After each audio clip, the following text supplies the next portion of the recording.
What's going on, mini painters? How you guys doing today? Sorry, I was a little late. I was getting some YouTube consultation from someone you guys may know. I don't know if you guys have watched the channel Linus Tech Tips at all. They used to have an editor on that show named Taryn, and he's a great editor and has a YouTube channel that he posts stuff to semi-regularly. But I caught wind of the fact that he did a little bit of YouTube consulting for a channel, and I'm kind of in a educational exploration phase right now of my channel, and so I kind of took him up on that offer. And so we were doing a little YouTube consultation, and I was late for that reason. Anyways, we got some subs. Retro Evil Inc. Using some channel points. That's not a sub. JTP Crusade. Yo, Scott, how's it going? Haven't caught streaming in a bit. Been busy. It's going great. Thank you for the sub. Appreciate it. Yeah, I'm feeling good about the channel right now. I always hesitate to talk about things like this, just because it's difficult to. I don't want to excite anyone about anything, but I feel like my channel or my attitude about YouTube and my channel and my work ethic is kind of turning a new leaf at the moment.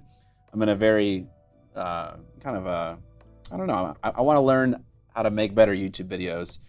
For modern YouTube right now, and that prospect has me excited, and so I'm kind of learning about, kind of new ideas, and that makes me feel good. It makes me feel like I have, I don't know, that I'm doing something, that I have agency.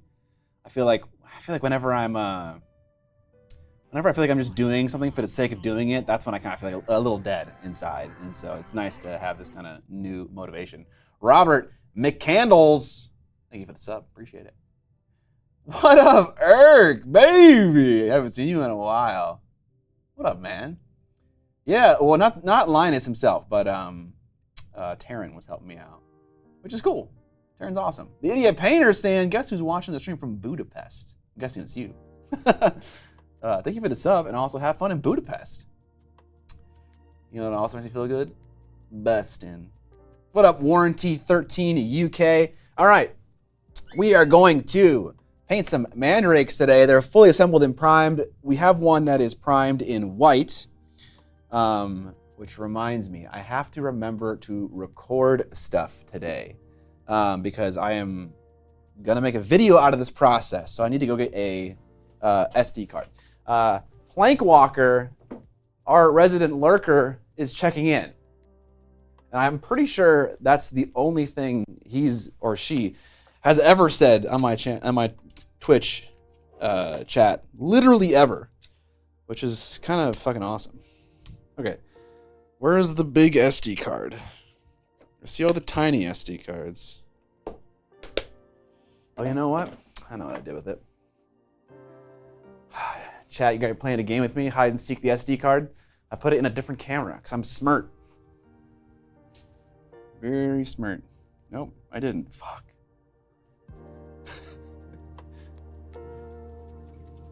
Very engaging, riveting stream where the guy walks around his office, not on camera.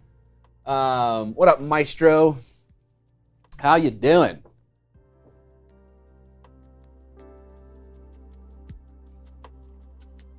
I'm just looking for an SD card right now. Looking for my big boy.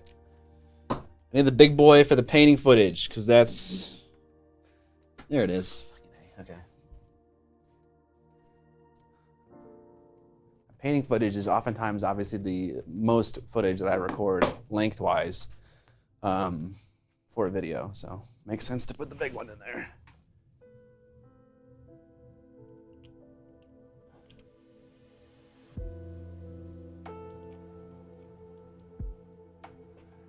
Okay.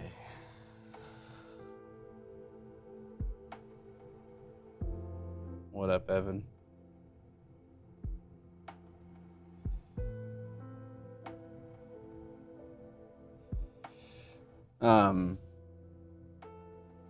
Okay, so we're gonna paint this white mandrake, which,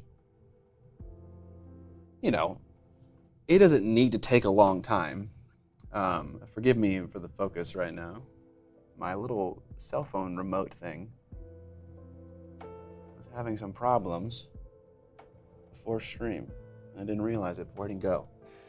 There was a question. Midnight Clad Tabletop says, "Hey Scott, I'm having trouble storing my Star Wars Armada ships because they're huge bases. My question was, do you think that effective storage ability ever is considered when determining these game pieces, or is gameplay the only thing that matters?" I'm not in the room when people are making those decisions, so I can't really know. But from experience, my caster had me change, or rather he gave me an idea about a model that I was making, and he was like, you should cast them like this. It makes less sense, but it helps the end user hold the parts easier while assembling your mini. And so at least that guy is thinking about the end user in terms of like a usability standpoint, which I liken to board game storage. Not at all the same thing. But to answer your question specifically, I think someone, especially at larger companies, is thinking about storage and usability and stuff like that. But it's definitely not a priority, I don't think. I'm sure there's a reason I'm not getting, but why so many paint handles? I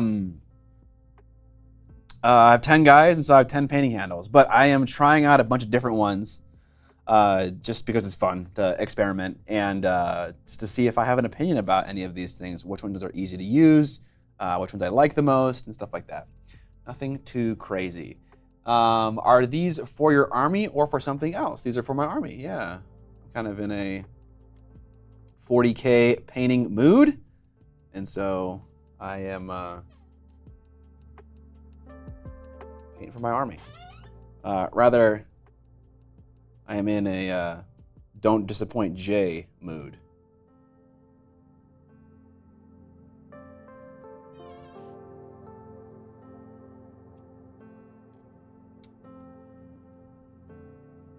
All right, just give me a second.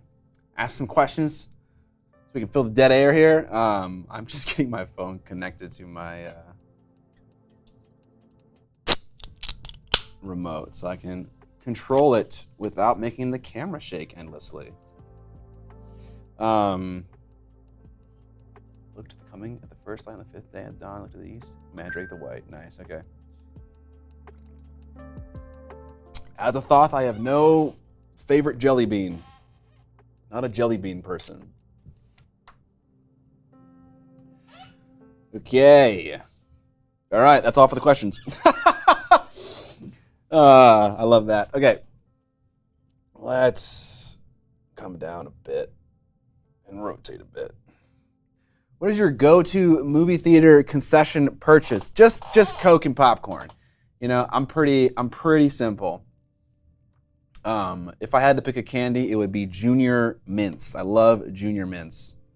I love mint in general. It's mint and honey were like my flavors, my candy flavors growing up as a child. And so I love Yorkshire patties. I love Junior Mints. I love all kinds of mint stuff. All my cakes were always mint cakes when I was a little boy. My mom wanted to make me a cake for my birthday. Scott, if Dune fought Star Wars, who would win? I don't know. Dune. Yeah, we'll say Dune. Is it even possible to disappoint Jay? I don't know. He's definitely not the kind of person that would tell you at the very least. What up, Paint Hand Dan? Creamy Bacons with the Submarino. Thank you. Any new merch in the works? It's funny you should ask. There is, and actually, it should have arrived to my office yesterday, and supposedly it did, but then it got returned to sender. I drink a lot of soda, as you guys know. I'm a soda drinking adult, and I recently discovered these beautiful can koozies that have insulation built into them, and they're made out of metal, and they fit around the can perfectly. If you guys don't know how these things work. Some of them you can slide the can in, some you can't. Some have a little lid, you take it off, and then you just put the can inside, right? And they work shockingly well. They make the can heavier, but they work really well. And I'm the kind of person that likes to sip on a soda, and it keeps it cold for a super long time.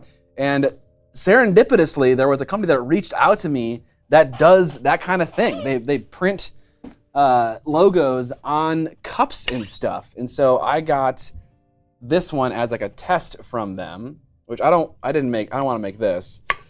But this is like a big one. And I was like, let's do it. Let's make one of these can ones. And so we made a can one that's all black and has some Miniac logo on it. Not the logo, but one of the art files that I have had from previous artists. And we're going to sell that. A little can cozy thing.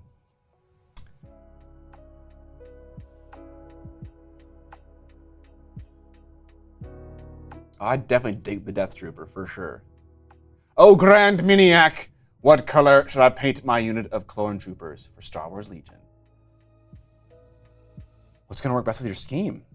I would say paint them white and then give them an accent color that works with your scheme. How about that? Junior mints are elite, Weenie Hut. A single junior mint is good, but who wants a whole box of them? Me. In fact, I love the ones that are crushed at the bottom of the box that you have to fucking wedge out with your finger. And then you just eat like a chunk of like melted junior mints that are like shaped into the corner of a box. I love that shit. I eat the whole thing. I eat the whole box though. I love it. It's bad. I can't do mint and chocolate. You know, the first time I heard that people don't like mint and chocolate put together, it kind of blew my mind. I was like, what? Like chocolate chips in mint ice cream, chocolate covered mint? Like I love that. That's like a match made in heaven. But some people don't like it. You know, the thing. Frozen junior mints. Whoa, mint chocolate chip ice cream is S tier. I completely agree. Warranty 13 UK. You can use a very cheap painting handle like a wooden dowel from Home Depot that you cut into a bunch of pieces. The tops of medicine bottles, tops of soda bottles, and just some like poster tack or what's the other one? Double-sided tape. They're just very helpful for keeping your hands off the model, something that I already do quite a bit, to not ruin your paint job. That's why I like them. Not needed though, for sure. After your hate boom on GW hat. After your hate boom on GW, what do you like about GW? That's fair. Nice. A lot of mint love in the chat. I love that. Solid, bruh. More updates to come about that. Make them can koozies fit a Monster Ultra and I'm on board. I need to keep my sipping poison cold longer. I don't know if they make ones big enough for that. They do make tall ones, but I don't think that they work with the taller can. Although I'm not sure. I love Andes. Andes mints, hell yeah.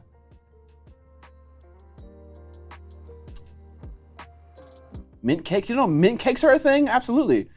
I mean, they're not like a thing like a traditional cake, but you know, there are cakes that have mint and chocolate in them. Anyways, what do I love about GW? I love what they do for the hobby. I mean, like, put very simply, like, they're the one who is championing this hobby to the fucking world. People find out about miniatures that did not know prior, largely because of GW.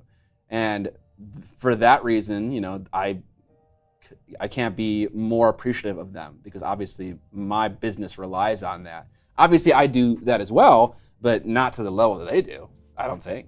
I mean, I know I'm really measuring that, but I gotta believe that's true. Can you destroy an anime title by adding one word? I have no idea. That's definitely not a thing I can do. I worked at Olive Garden in college and took so many Andes mints. Nice, bro. Breadsticks and Andes mints. All right, like I said before, we're gonna work on this Mandrake unit. If you weren't here on the last stream, if you're on YouTube watching this VOD right now, you might be a little bit confused because you haven't seen the VOD from last week. I didn't think it was worth uploading. I didn't really do anything in it very valuable. But we're gonna paint this unit of 10 Mandrakes. Typically, they're painted with black skin and khaki, like dress wear. And I'm just gonna flip the script on that a little bit. I'm gonna do a black skirt and white skin because the scheme for my army is a khaki or a cream and a charcoal, like a near black. And so they kind of already work out to be my scheme already, like with the black skin and the khaki skirt. But I wanna flip it around and see if I can make something even cooler. All right, so in order to do that, You know, I should have done a step. Oh, whatever. We'll do it now. Okay. I'm going to start off by taking some white acrylic ink, and I'm going to pin wash it into all of these runes. I thought I should use oil paint, but fuck it. I'll just use acrylic paint. And we will get them nice and bright. That'll be our first step.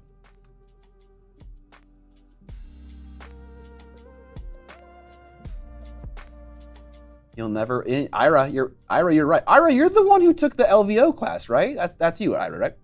You're 100% right, Ira. You're probably that they would not take that.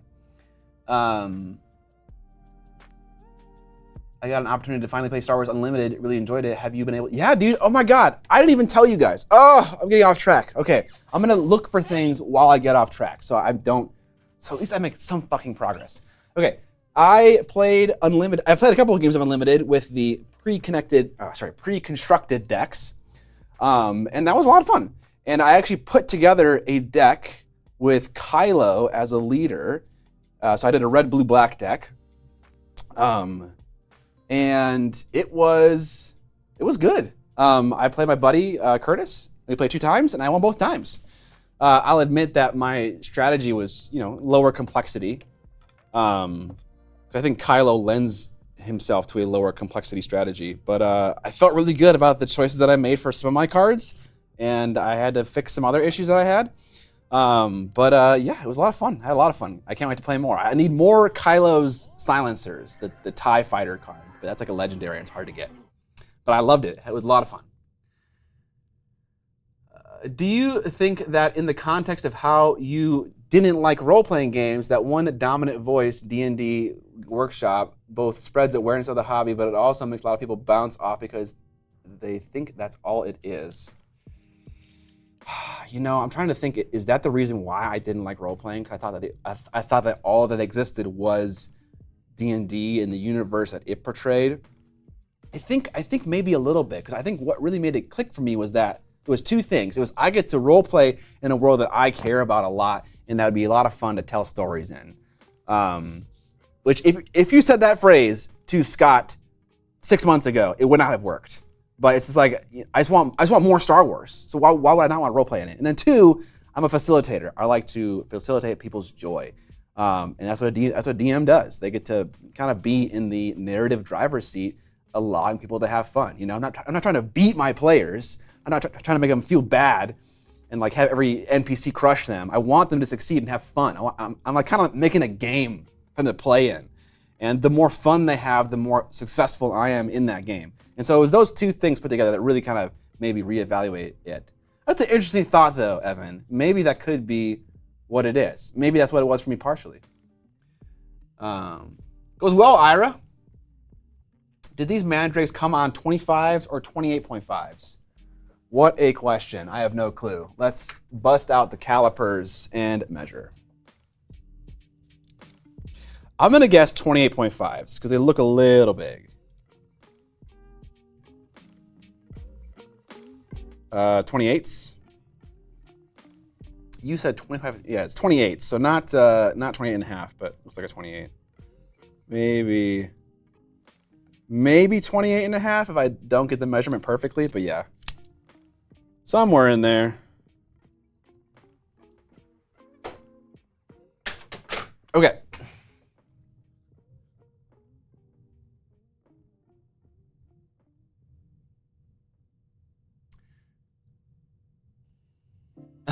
Creamy Piggins. Hud the hobby daddy. Thank you for the sub. Appreciate it, Hud. Being productive, our machine doesn't do that. Did I have fun last night? You're referring to the role-playing game? I did have a lot of fun playing in our first session. We did play a couple other intro sessions before that, but it was fun to kind of get started. Haven't seen House of Dragon Season 2 yet. I did not get the new Necromunda box. You should paint a display model we were painting. Okay.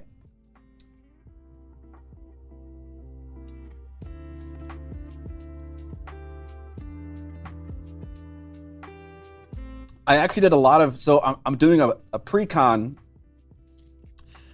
an adventure module, I believe is the D&D term. It's called Lessons from the Past. It's in the back of the rule book that we use for the game Force and Destiny. And it's supposed to be a little one, a little campaign that like dovetails into other campaigns nicely, and it allows Force users to construct their lightsaber. Because obviously, they don't start with lightsabers. That'd be ridiculous. So this is like the first half. In this half of the journey, they will discover their kyber crystals, and in the second half, they'll find their hilt, and they'll assemble it. What up, Don?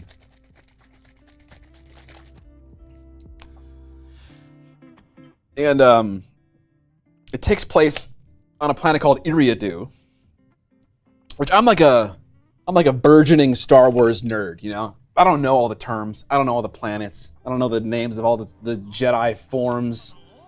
You know, I'm a Star Wars geek in training. And so I did a little bit of prep, you know, I put down all my characters, you know, narrative hooks that I could like use to fuck with them in a fun way. And then I also did research on the planet itself of Iriadu, which it turns out there's a lot of information about it, which was amazing. Because at the start of the scenario, I was like, you know, you guys, this is a pre-canned adventure, but you can wander and have a little bit of fun like you would normally in an RPG, because I have some things that I can riff on. And there was a baked-in side quest for the adventure module that they did follow, and it went horribly wrong. And I had to like riff like 80% of the session, because the thing that happened to them did not have a explanation in the adventure module, so I had to kind of make it up. But it didn't matter because I did that research, and that was a lot of fun. I had a lot of fun researching Iriadu, you know, kind of making loose plot lines in case something happened. It was fun. I had a lot of fun doing that, and I look forward to doing it again.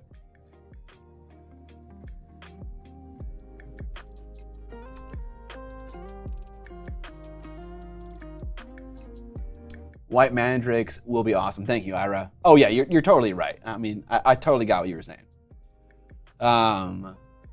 Paints and Malifaux, game looks pretty funny. Barry Inco, do you want your game to be funny? Is that a thing you look for?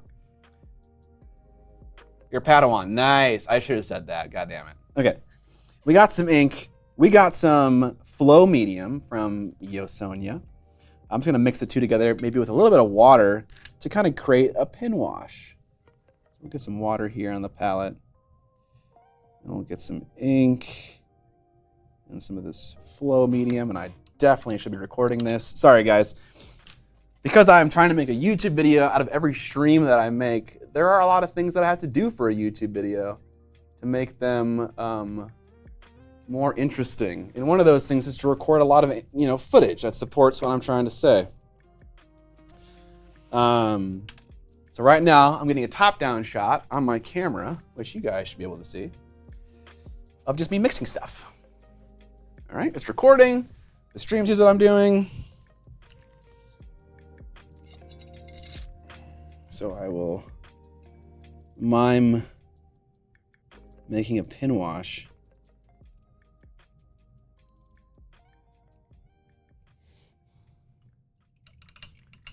Someone has mentioned Malifaux. I have risen. All right.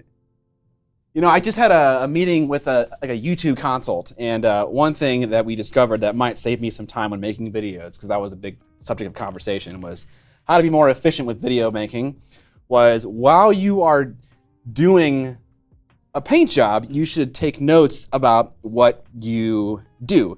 And the reason for that is because I lose a lot of time making a video in rewatching my footage to write my script. If I had a list of bullet points, I could just ad-lib a script, or I could write the script from the notes, and it'd be a lot faster than digging up a bunch of footage to see what I have. You should simply create a DM NPC that you can name Mary, and Mary can encourage everyone with violence to do exactly what you do. Players, oh yeah, for sure. They love that, I imagine. Will you introduce them to Professor Hu Yang?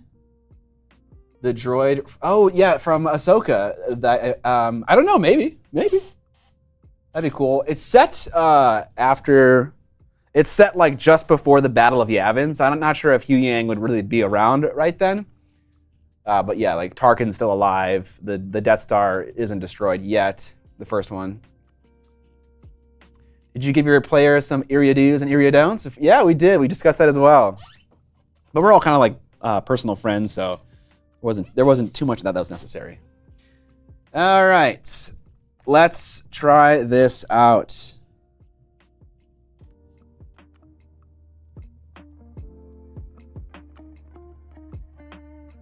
Okay, it's not working.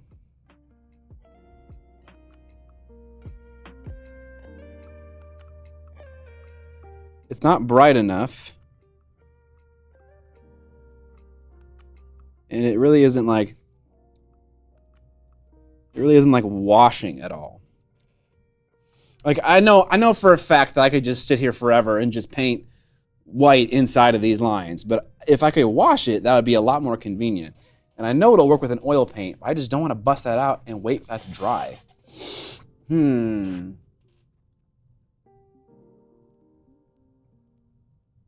He's around somewhere. Cool. And yeah, I suppose it doesn't really matter if he was or wasn't around. I could just do it anyways, right?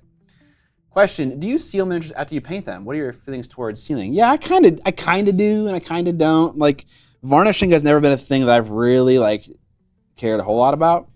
But I do it for some gaming miniatures. It's totally dependent on the weather. You know, I like to say that I would varnish pewter models more than plastic models, but it does seem completely random.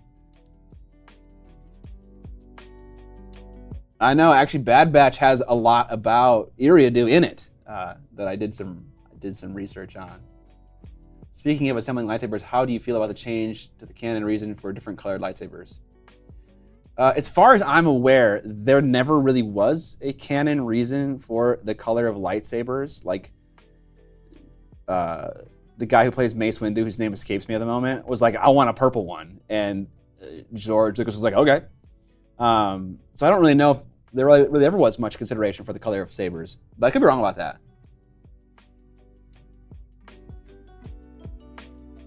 That's funny, Rolls Royce. That's kind of a fun idea. Sam Jackson, thank you.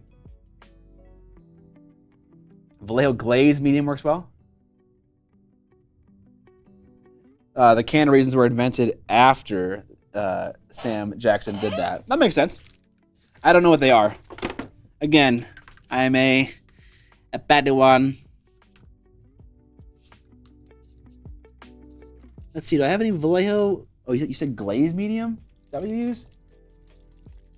Yeah, glaze medium. Okay, I do have some glaze medium from the new set. Let's try it out. Also known as Shaft. Hell yeah, dude. I actually watched Shaft recently. Like in the last year or something like that. Oh, I played Simon's Dune game, War for Arrakis. He won't let you down, but he may take you down. That's funny. Now, I haven't seen Deadpool and Wolverine, but I am going to see it today, this evening.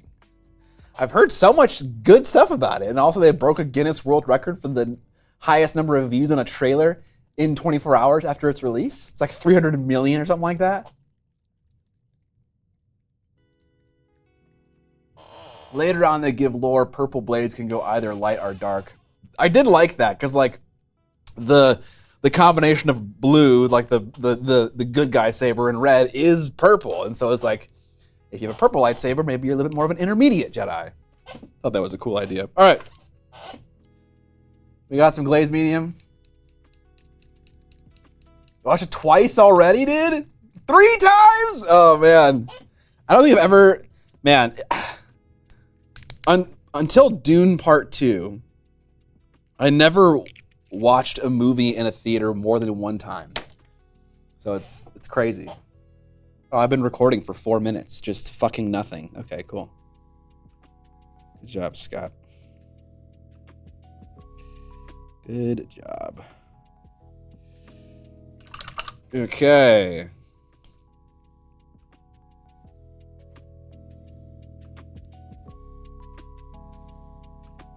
Just gonna stop and then Start again.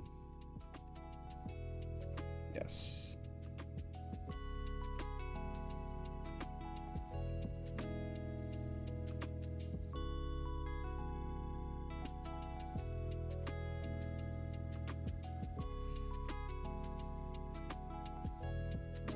This, okay. I guess that worked a little bit better. This brush is not the play. I need my super thin dagger brush. Where are you at, buddy?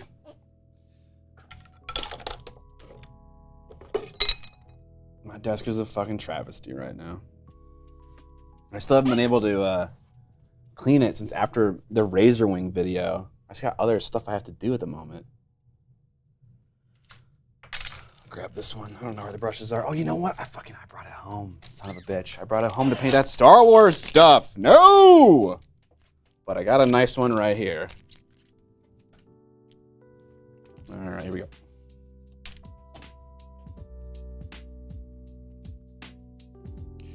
I'm gonna just put a little bit more ink in here, just so it's like a little bit more opaque. And then this is a super small brush, size 0. Okay, start recording again with a new brush.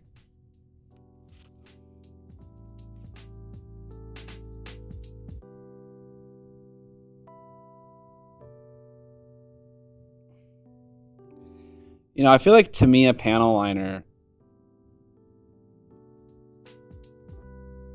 should come in more colors than just the few that it does. And one of those colors should absolutely be white.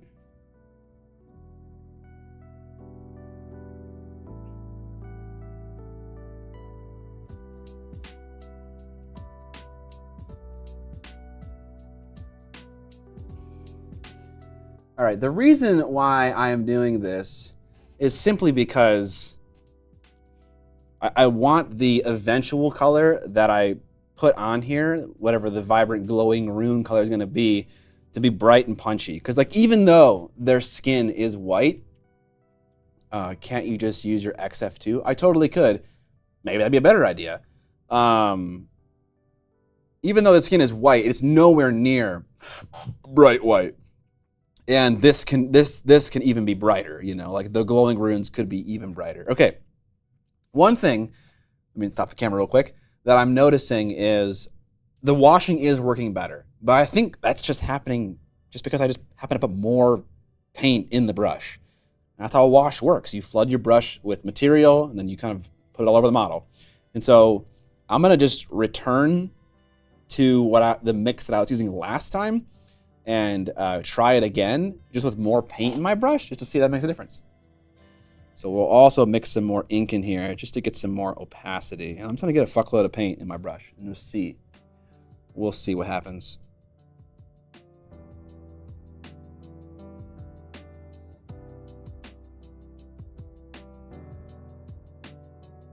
Yeah, you know what? I think the glaze medium legitimately works better.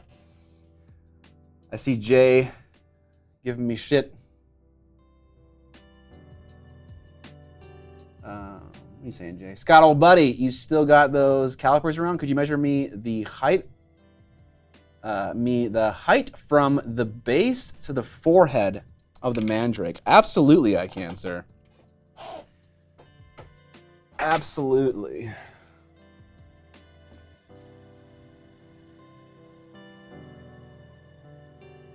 Okay.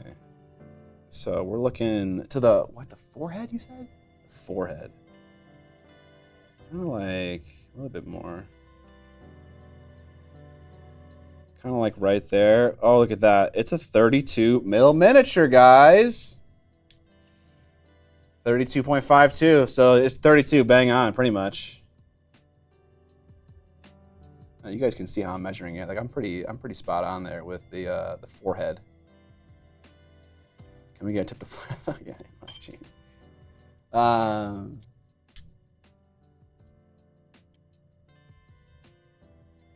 It's like everything in Star Wars where you're right in that it wasn't planned from the start, but they end up having an explanation in the books and extended universe stuff that they then change again in Disney. Yeah, it seems to be the situation. But you guys can let me know, how did they change the lore in the Disney stuff with the lightsaber colors? I have no idea. I know in the comics we saw a lot of High Republic Jedi. Actually, you know what? The yellow lightsabers were for like Gray Order Jedi, right? Is that the color thing you're referring to? The Razor Wing Jet Fighter video was excellent. Chuck, thank you so much. I love hearing that. I had a lot of fun making it.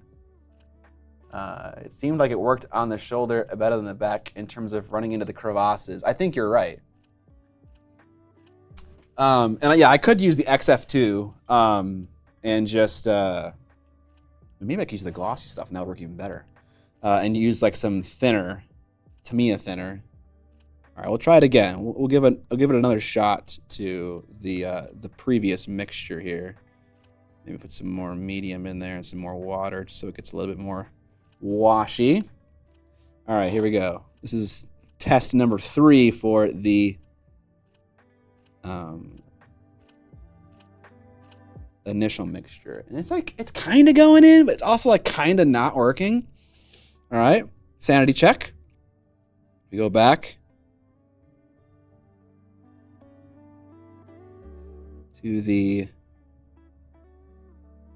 Vallejo Glaze medium. I'm gonna clean my brush out. Get a bunch more in here, just so I can like really replicate my test here.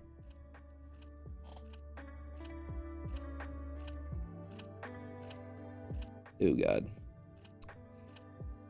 I think ultimately what I'm noticing here is just that the stuff I've mixed for this stuff, the Vallejo Glaze medium, is a thinner viscosity than the Yosonia Flow medium. And just that mere fact that it's thinner is allowing for a better capillary action. Hello from Germany. What is the term? Auf Wiedersehen. Tschüss. Hallo. What are all the terms that I learned in German class about how to say hello? Auf Wiedersehen is goodbye. It's not hello. I'm an idiot.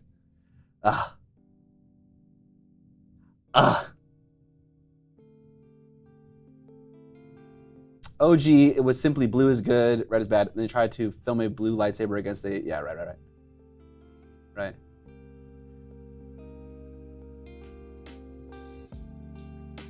Oh yeah, well, bleeding a kyber crystal is not a thing that Disney made up, though, right? Girl painting, that's been around for a while. I have a box of old metal Mandrankes, and they measure 30 mil on there, so the new won't look conspicuously bigger than... Yeah, not too much. Are we working over a satin or a gloss? If not, yeah, that could help a lot. It's I think it's mostly a flat. Guten Tag. He's leaving us already.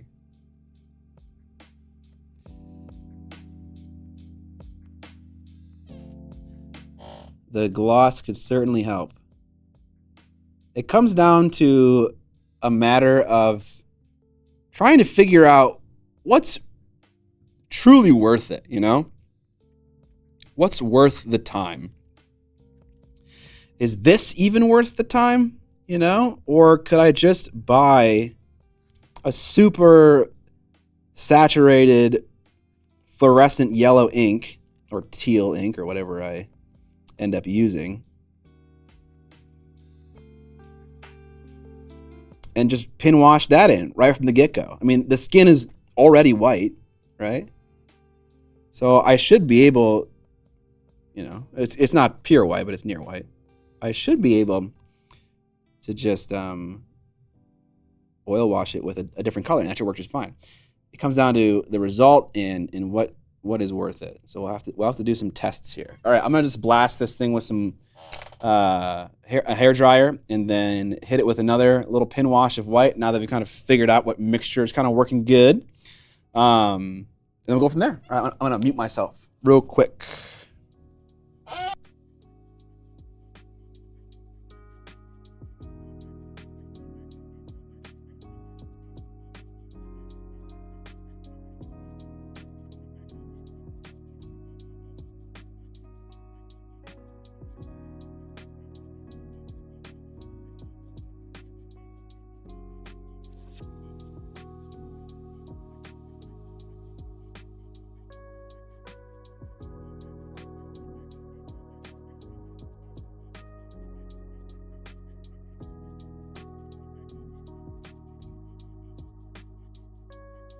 We got German in the chat from Rufus Kid. Du hast nicht alle Tassen.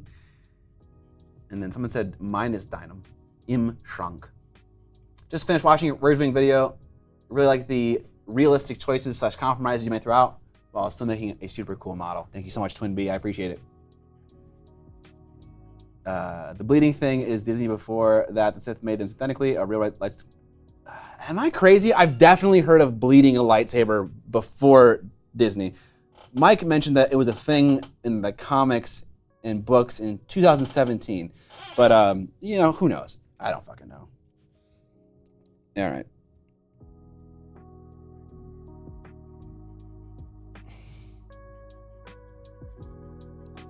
I got a question for some of you guys that have watched some of my YouTube videos. I kind of had a revelation recently, and I think I might over-explain stuff. A lot of times I'm writing a script from the visuals that I captured while painting, and I'll just like kind of just restate what's being shown in the painting. And it's honestly a waste of airtime. I could talk about other things. And part of this kind of comes down to assuming stuff about how much your audience knows. But I think at this point my audience kind of knows a bit about the basics, and I can kind of like not explain that and just let the visuals do the talking, as it were. What do you guys think? You think I over-explain stuff? What up, Latino Hot? Any classes scheduled? No classes. No classes. I'll be honest with you guys. If I'm going to do a class, it'll probably be just one in Minnesota. Just like a...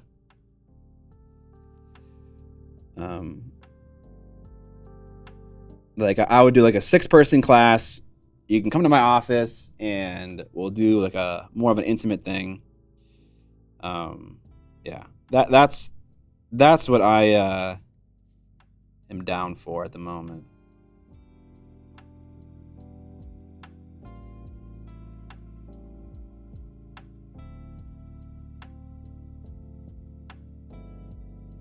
But nothing like that is on the books right now.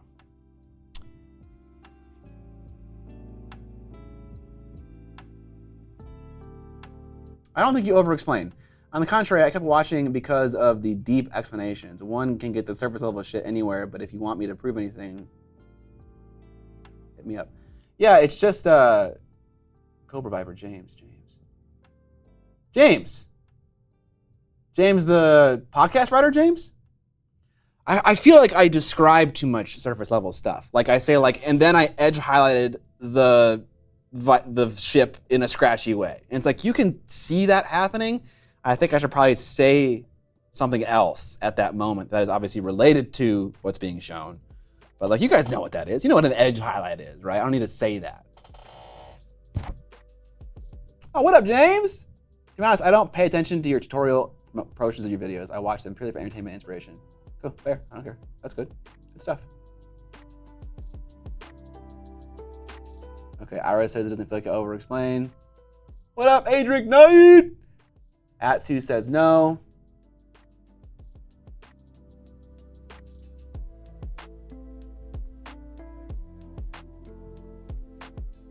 Shanghai Scott and bring him to Nova and force him to teach a class. You can come to my office, it'll be an intimate thing. What?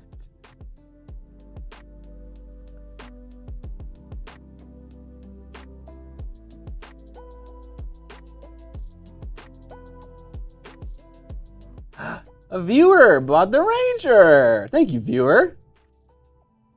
I'm not putting you on blast, but if you release videos weekly, I would think yes, but not given your current schedule. And the masterclass. Hell yeah, bro. Okay. Thank you, viewer, for picking up the Ranger and the masterclass course. If you buy stuff on my website, there is a little area either before or after checkout where you can put your Twitch name and a little message, and it'll show up, and then also it'll show a little notification. So if you want to spend your money instead of on a sub on stuff at miniac.co, thank you, Mike Janae. You'll get a little notification when that purchase goes through. And thank you, by the way, appreciate it. Viewers, Mr. Moneybags, absolutely.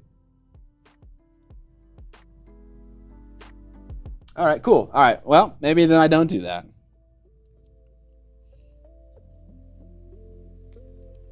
Okay. The problem that I'm noticing right now, and this is the kind of stuff that I would definitely trim from a YouTube video, is that when I pin wash these little thingies,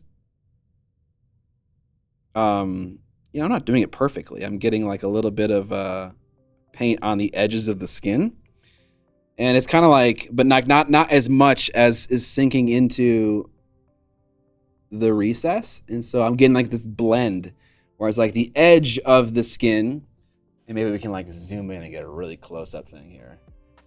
The edge of the skin is getting a little bit of that white on it. And I kind of don't want that. I kind of want it to be very clean, you know? Maybe it doesn't matter, you know? But that's where an oil wash would really help, is I could just wipe that shit right off, dude. And it like would be super clean. Samira, thanks for the sub, appreciate it. Source does, this is a Mandrake from Warhammer 40K for the Dark Eldar faction, Drakari faction.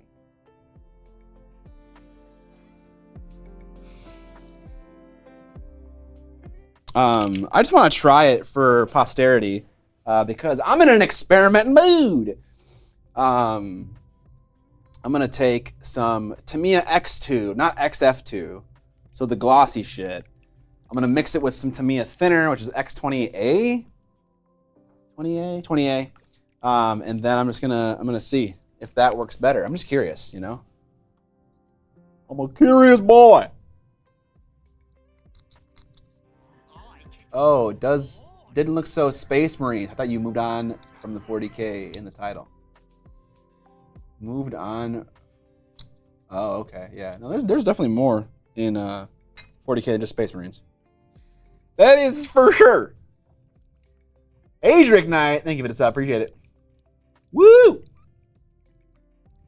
Seems like you're putting less and less on your brush as time goes on because your puddle is diminishing, so it feels like you're pushing down a little harder to get it to flow off, which then hits the edges of the skin. But that could be just my perception via stream. You tried X20A with the new Army Painter paints. Yeah, I've heard weird things about that, like with more than just Army Painter stuff. I've heard like it doesn't really work out with Vallejo either. Like they kind of like goop up strangely, but that was like a long time ago that I heard that. Oh my god! Wait, there are other factions? Fuck! God damn, that's on there. That is on there tight. My weak little nerd arms can't get it off.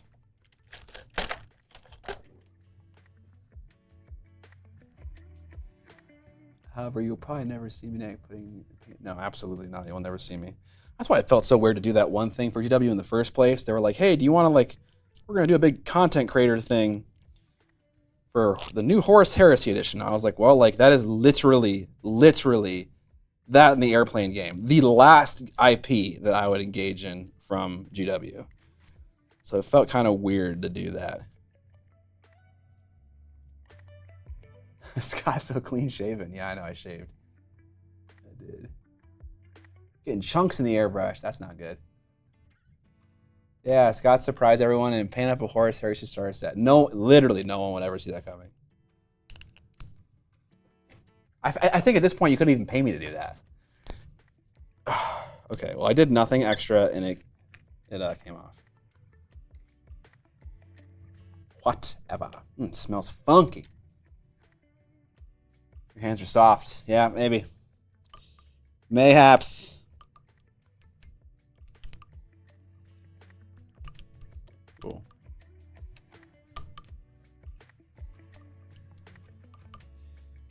Okay, I don't need that much. This is just a little test. Oh, there's some chunk down there, dude. Let's give that a mixerino. Today in history, Kermit the Frog arms defeated by Bottle Cap. You guys are fucking savage.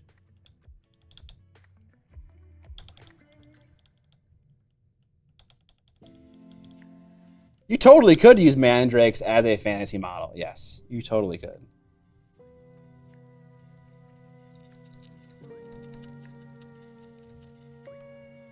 Okay.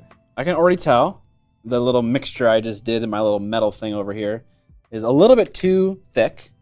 I'm just going to add some more X20A with a pipette here until it kind of just gets a little, like, you know, a little looser. Looser. Jay's here too, dude. Jay's a homie, dude. Jay's always here.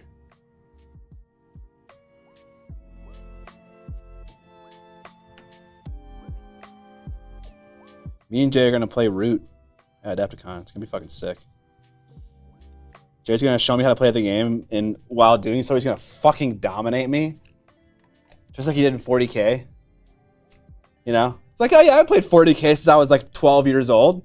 And then Jay's like, let me show you how to play. And he just fucking dumpsters me? This guy. This fucking guy, dude. Maybe with enough LSD?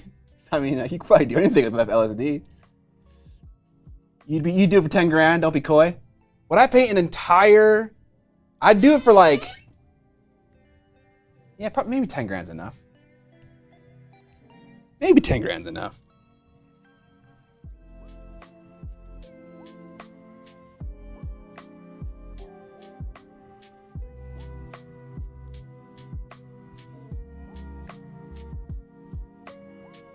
It was Comet Patrol? Oh, okay. Maybe.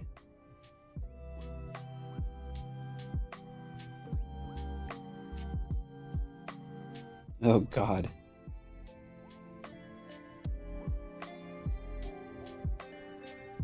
Yeah, I'm not going to be able to really tell if it's working. So I'm just going to do it on this black model.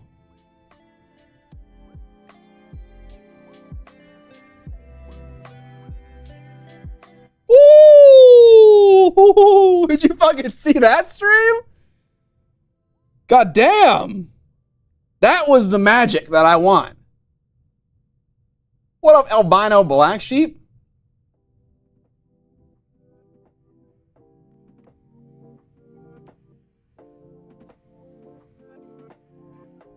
Let's do it again.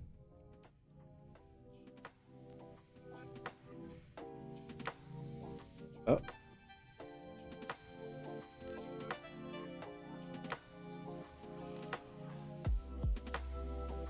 Okay.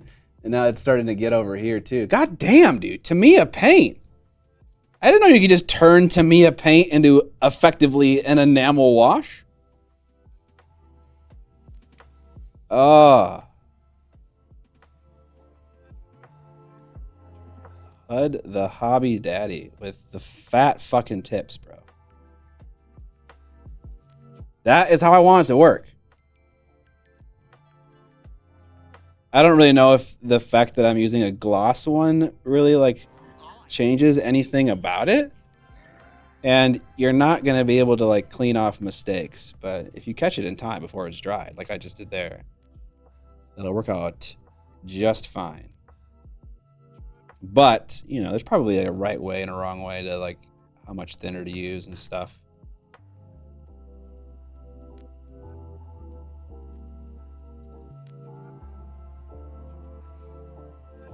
Yeah, that worked out really well. Capillary action is indeed a beautiful thing. I have two. Oh, we're talking about Space Marine shit.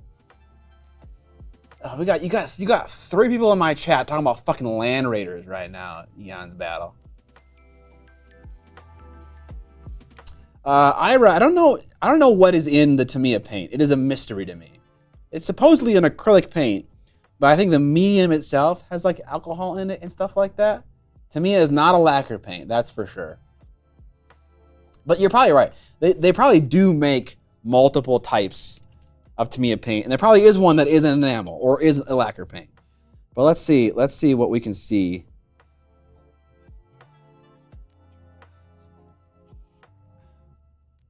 This product contains chemicals which are known in the state of California to cause cancer, birth defects, or other reproductive harm.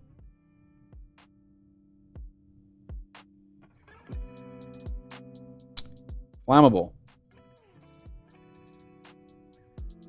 Contains isopropanol and glycol ethers. I don't know what that means.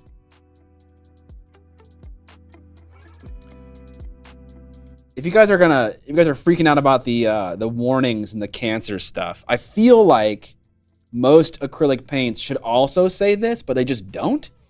So the omission of this information on another acrylic paint does not mean that it is not also harmful. So worth mentioning, I believe. Yes, the panel liners for sure are enamel, yes. Appreciate you citing your sources, Evan. Yeah.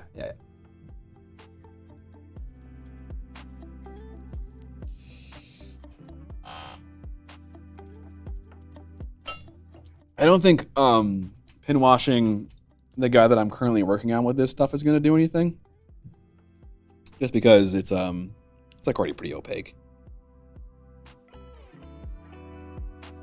You can't even really see it working, honestly.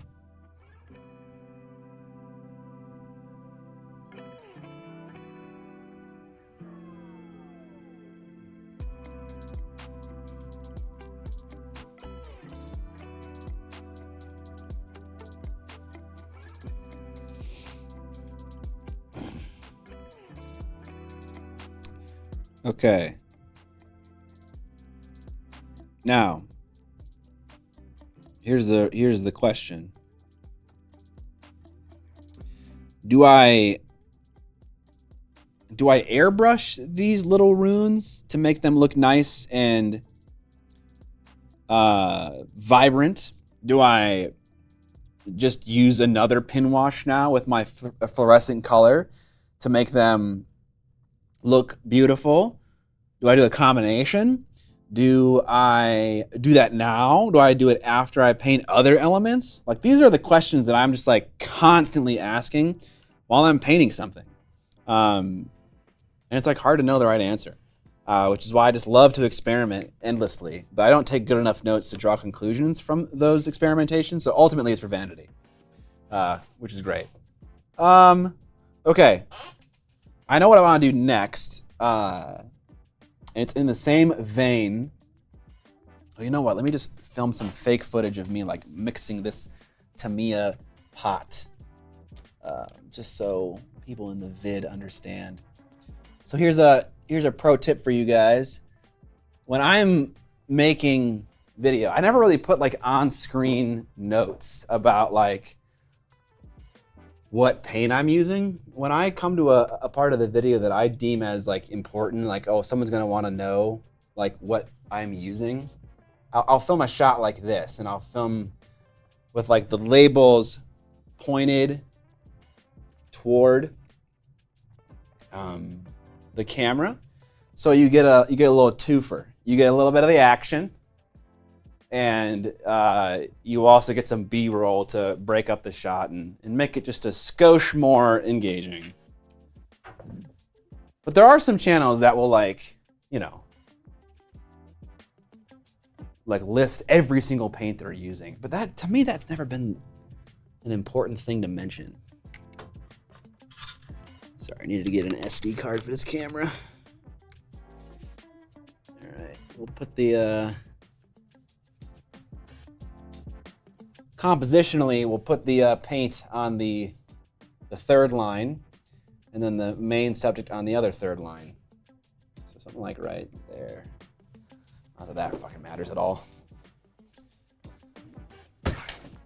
All right, and we're just gonna mix some paint, pretending like we are doing something important here. But really, you guys know what really happened. All right. Fake footage. Yep. It's fake. It's just for context.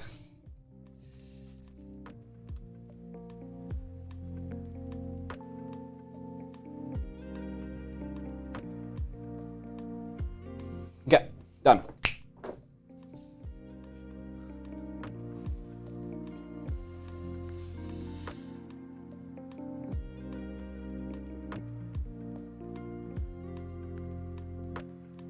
Sure, yeah, and that's kind of what I do. Like when I made my skeleton video about how I batch paint skeletons for Age of Sigmar, I listed every single paint that I use and all the steps. You should paint an ogre tyrant. Girl painting. I've always wanted to paint an ogre tyrant. I've never painted one. Okay, now let's get some normal acrylic white paint. In my case, Yosonia tube paint. And we're gonna just pump up the jams on these flames because for similar reasons, I'm gonna wanna make these look bright and brilliant as well. And the first step of making it look bright and brilliant, at least if you're gonna like use transparent paint products, is to make the undercoat look nice and bright. And you know, there's already some white on there, and I honestly could have done a better job just hitting this part of his hand with the airbrush paint while it was in my airbrush. So that's kind of a note for next time. But I didn't do that, and so now we will just kind of reinforce that area with some white paint. I'm trying to figure out what the fuck happened to my paintbrushes. I thought I had like a couple on my desk that I really liked, and now I'm struggling. Do I like dark comedies? Yeah, absolutely, I do. I think my favorite dark comedy that I've seen that I can at least remember was a dark comedy. It was three billboards outside Ebbing, Missouri, which is he does a lot of dark comedies. Lobster is a dark comedy. Other ones as well. Lobster is that Greek dude. Lanthimos. Yorgos Lanthimos. Who did 3 Billboards? He also did a couple other. Dinner in America. No, I have not seen that movie.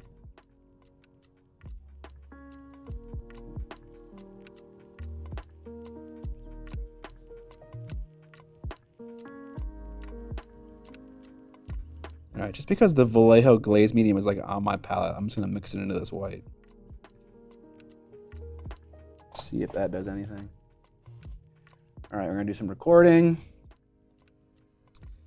And we're gonna essentially just highlight these flames. The one benefit of not doing this with the airbrush is we can make the flames look explicitly brighter than his skin. And so if we do decide to go for like an airbrush method here, the flames will look distinct from the skin once the airbrush has covered up both of them transparently, which is good. That's kind of what you want when you're doing OSL. You want the source of your light to be brighter. And this is all fire, so it should kind of all be bright white.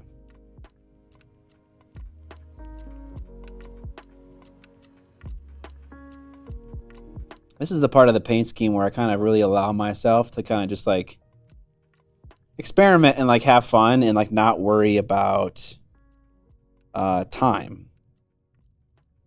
I think it's important to, you know, allow yourself to mess around a little bit. But then when it comes to painting the rest of the unit, then that's when you kind of got to buckle down and worry about time. But for now, we're just exploring, you know?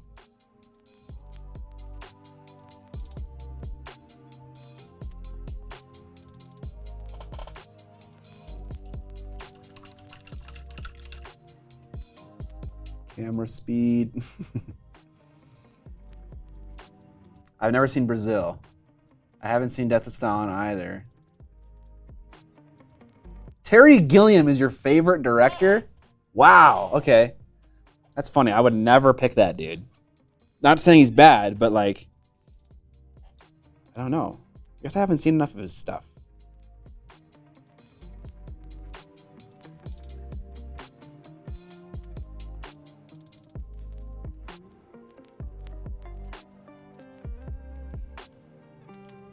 All right, now with like just really thick paint, like I'm just taking the unthinned paint. This is definitely not going to translate after I put something on top of this, but I'm trying to paint the flames that are closest to his forearm with like a second layer of this paint. White paint is like really transparent, and so like the more layers you put down, the more opaque it becomes.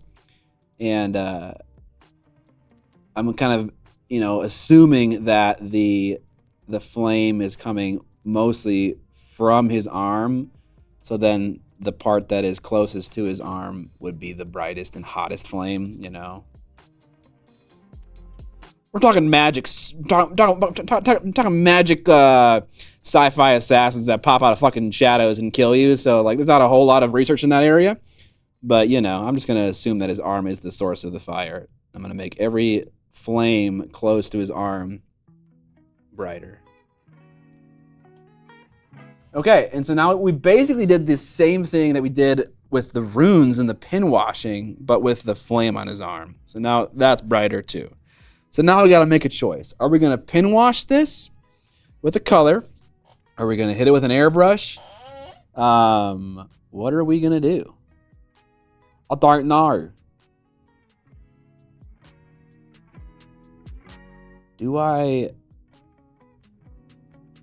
Do I do anything to the skin before I do that? Do I like add highlights or add shadows? I feel like I should have done that before I did the white stuff. Brazil is great. Dark, but also really good. Definitely a must watch. I haven't seen Time Bandits either. I definitely want to watch Time Bandits. That's definitely up my alley, Time Bandits.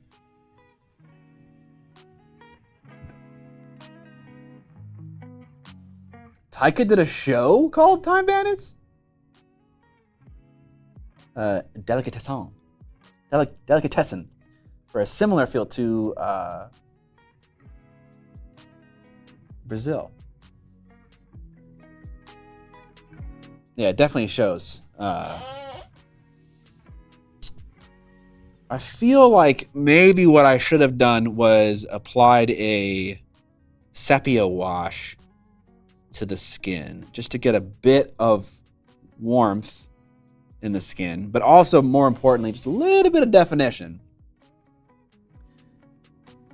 And maybe I should have done this with white gloss because I'm concerned if I put sepia wash all over the muscles, it'll really change the color of the skin. And I kind of am okay with the color of the skin right now. And if I did a white zenithal with a glossy ink, the whole thing would have a glossy tinge to it. And then the muscles would stay whiter because the wash wouldn't stain the glossy white highlights as much. Oh, Jesus Christ. Jesus fucking Christ.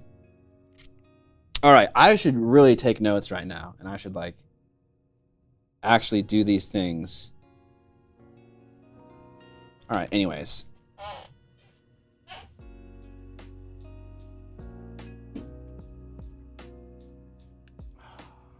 Let's try a sepia wash. I'm going to use Vallejo sepia wash just because it dries matte. But it's very possible that a GW wash would be better. Hello, Clarice. Did you just Hannibal Lecter into the mic? I don't think so. The show is brand new this year. That would make sense. I haven't heard of it. I have an ink. I don't want an ink necessarily. This is going to take me 10 million fucking years to find this wash, isn't it?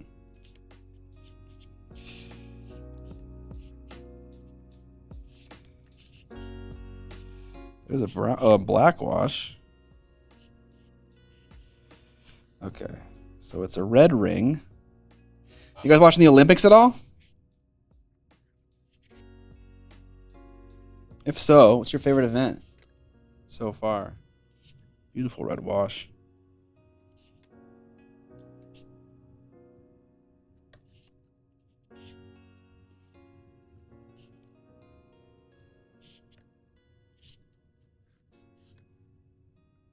purple wash. Okay, I'm never gonna find this, so not gonna waste your time. I'll just use the one that I have from G-Dub. Freestyle wrestling. I haven't seen that one at all. Cycling. I've been tuned into people reacting to Waltz getting the nod as VP candidate. Oh, okay, sure. Minnesota governor. Oh, dude, Mike, the thing about fencing that I noticed watching it this year that I haven't noticed before is I feel like the bouts typically end when the players get like really close together. But a couple of them that I've been watching, when they get together, they're like shoulder to shoulder, like blocking attacks like in front and behind them. And like they're like fighting, or both of them are like facing the camera, and they're kind of like, it's so weird. It's so weird, but it keeps going, and it's really interesting actually. Oh yeah, James, the Turkey shooter, or I don't know who you're talking about.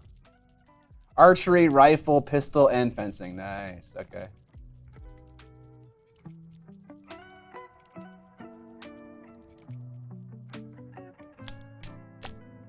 The bunny hop to hug. Yeah, like they're like hugging basically. It's weird. All right, so with a wash, obviously we don't know what we're doing and what it's going to look like ultimately, so we'll start somewhere where it doesn't matter as much. We'll start with the old feet. And yeah, it definitely is going to tint the model, you know, quite a bit. But not bad. The feet also have quite a bit of texture on them, so they're going to take a wash like a champion. All right. Now, for similar reasons, we will start low on the old torso here. I feel like I have too much wash.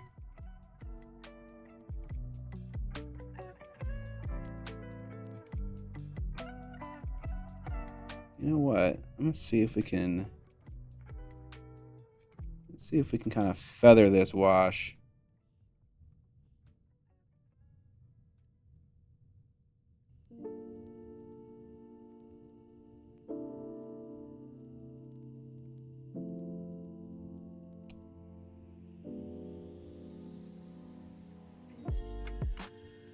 I kind of wanted just to get some definition in his abs there, but not really getting a whole lot. At least not enough to make it worthwhile of including this as a step.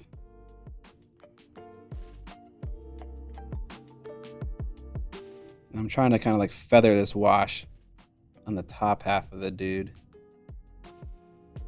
But then I don't really get any, this is a mess.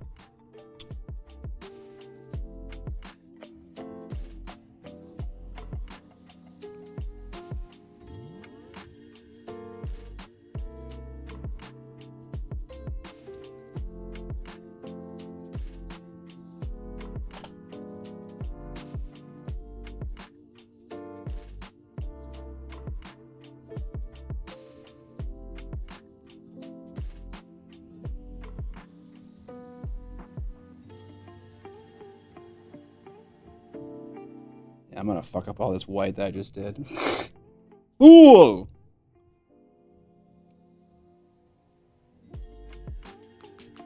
What can you do? Just try to not mess all of it up, I guess.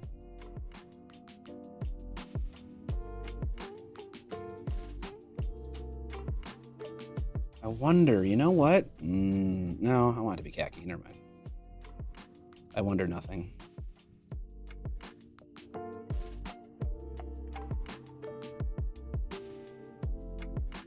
I don't really know if this wash is worth it. I don't know if it's doing a whole lot.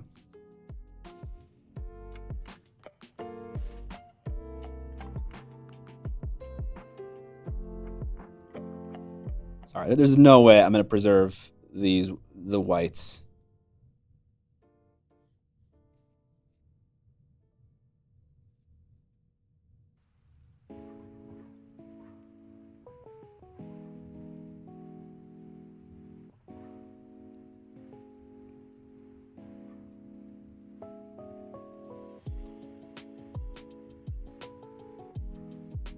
Hmm.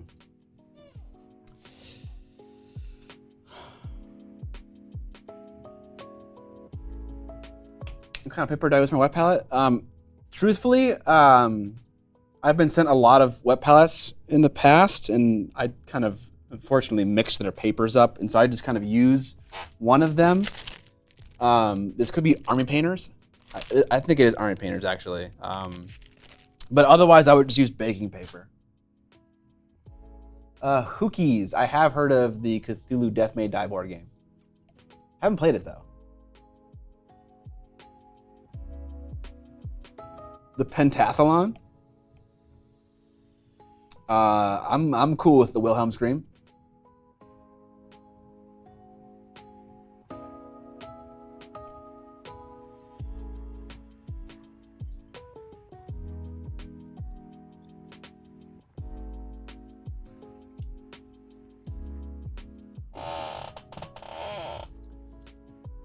So I definitely should have done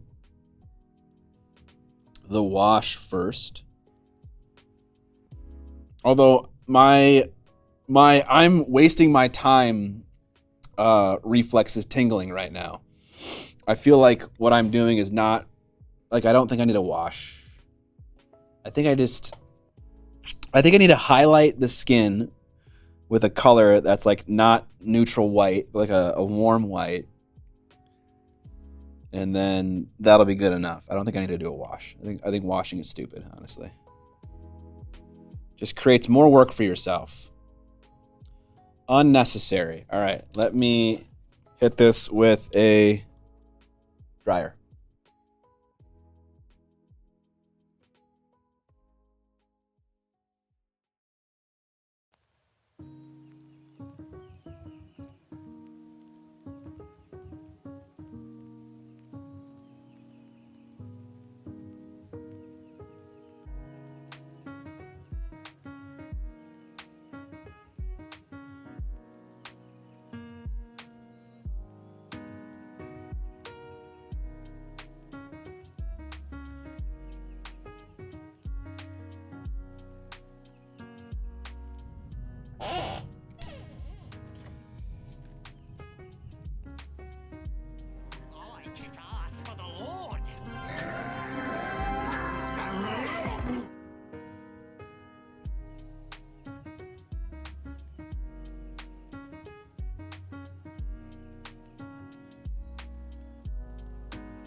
One benefit of the wash is that it does darken down the skin, which then makes the OSL effect more apparent. It's less close to white. So that part is nice.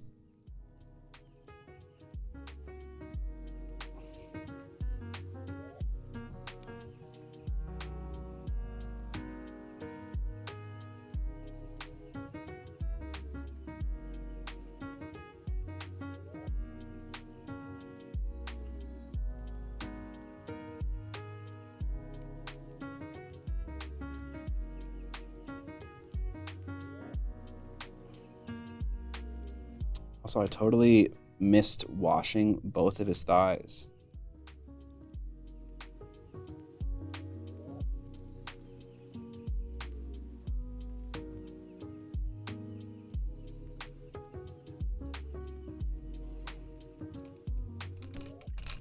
Dad bod nap god. Thanks for the sub.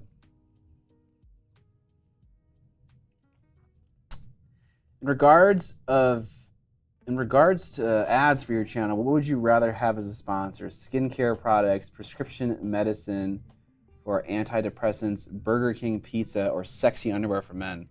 Definitely, I think out of all those things, the thing that I could riff on the most and have the most fun with is definitely sexy underwear for men.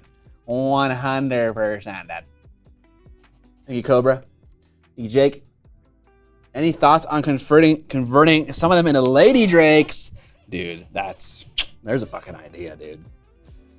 I think that'd be sick.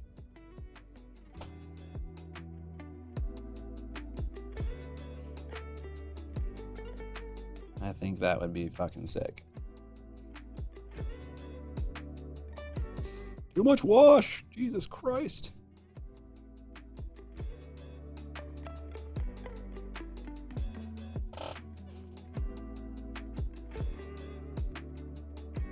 No thunder on my end.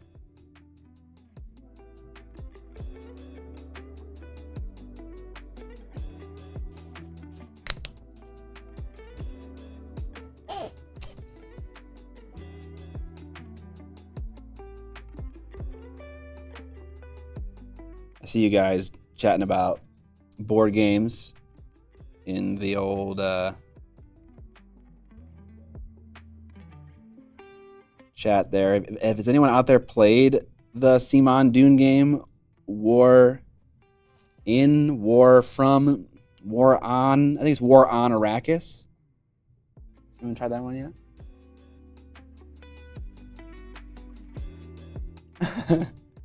You know, Rufus, I would love to make an April Fool's video every single year.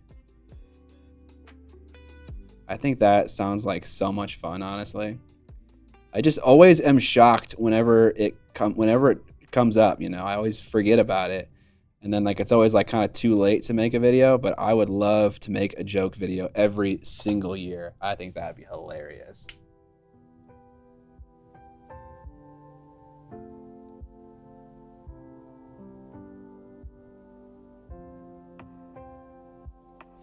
That's not an April Fool's video, Evan. That's just a skit. That's just a short film.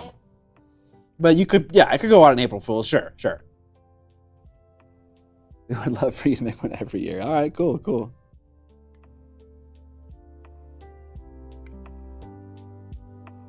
Like I have so many stupid ideas for April Fool's videos.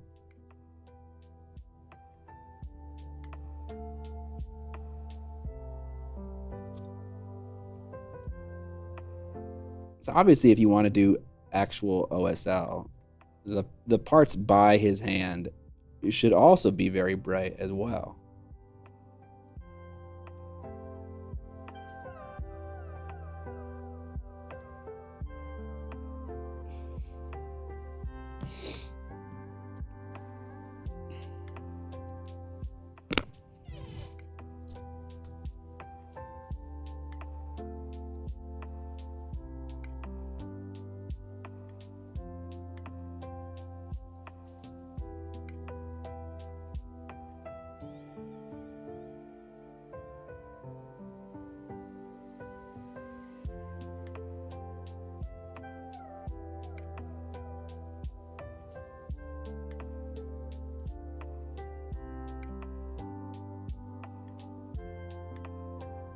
The tactical rock idea is great.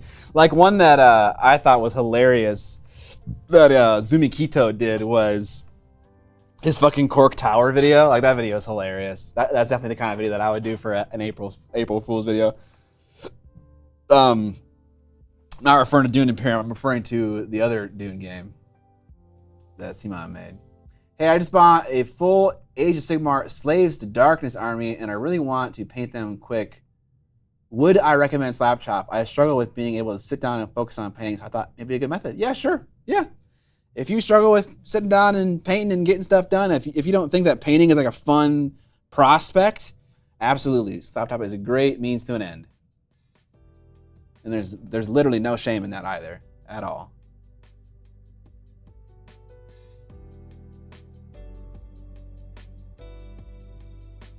Dude, yeah, randomizer. Horses are no joke. Horses have a ton of musculature, so it's difficult to render all those smooth volumes. Yeah, you gotta have some kind of blending method at your disposal, something that you're comfortable with, and it doesn't need to be like wet blending. Oh god, I shouldn't eat tomato paint. That does not taste good. It doesn't need to be like wet blending or something. It can be something as simple as layering paint, you know.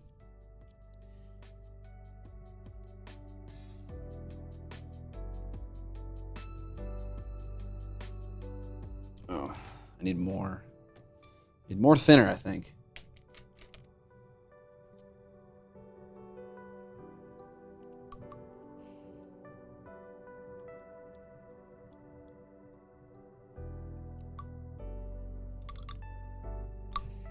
I think my pin wash here is kind of drying out a little bit, and we're losing some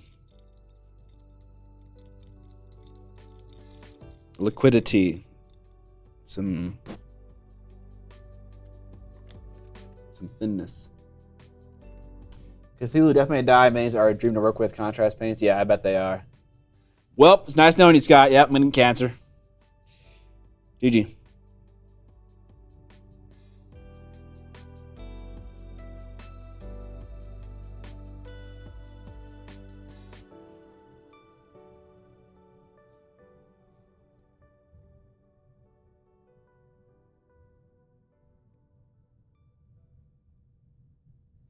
Sometimes this Tamiya wash works better than other times.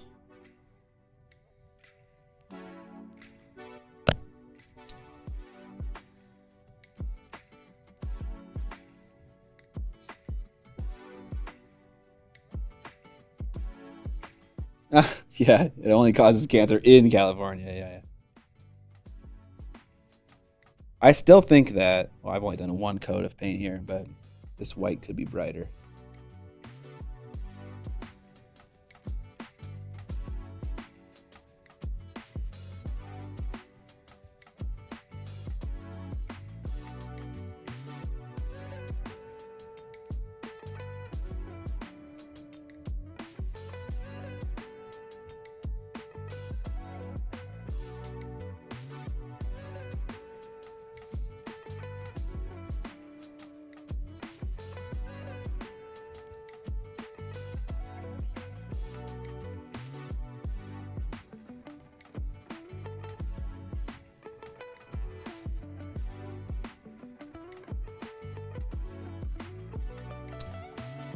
Okay, I'm going to, I think before I do like stuff with like the highlights on the skin and whatnot, I think I should do the second contrast application of paint, whatever I choose to use here.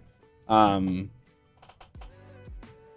because that's kind of a messy process, and I feel like I'm gonna mess up some skin tone highlights that I end up doing if I do it afterwards. So let's see what we got here on the Descarino. Black Lotus. I'm definitely a Black Lotus enjoyer. So let's do some Black Lotus.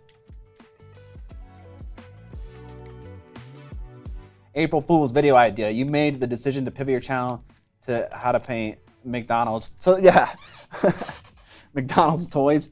That is a lot of my April Fool's video ideas are just me like doing a different thing altogether and like pretending that it's been this way all along, which basically is just an excuse for me to like explore a different interest of mine. So like on April Fool's, I would like pretend to be like Foodiac, and I would make like a video about making a particular meal or something like that, you know, like a food channel kind of thing. And I would just like, you know, I'd be like, you know, tune in next week for the next episode where I share my lasagna recipe. And like next week, you know, you just stonewall everybody. You never talk about it again. You know, Space Marines only cooking video. If I had feedback for the podcast, where should I leave it? Leave it right here. Let's get into it. I'm curious. Always love feedback. April Fool's, Miniac paints bronze fawns at Adepticon and then evades the police for hours. Oh, the Space Marine? When painting a Space Marine, at what point do you look at a model and think, too many purity seals? Yeah, I think any more than 2. I think then you're kind of getting a little dangerous. All right, so this is basically a black-blue from Vallejo Game Color. Let's see here. All right. I love a bit of a cold black.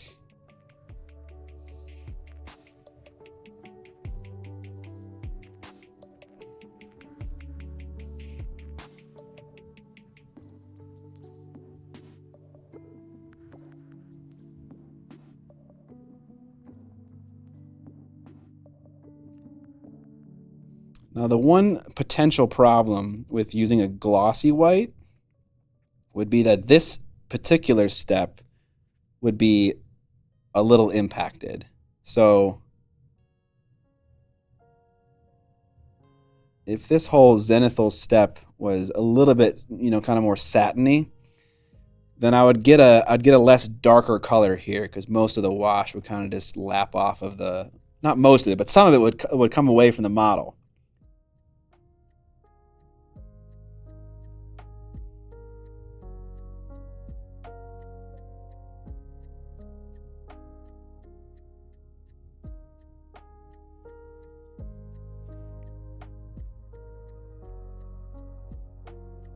Which would ultimately result in a lighter looking skirt, which is not something that I'm after. I'm looking for something that looks like it's black.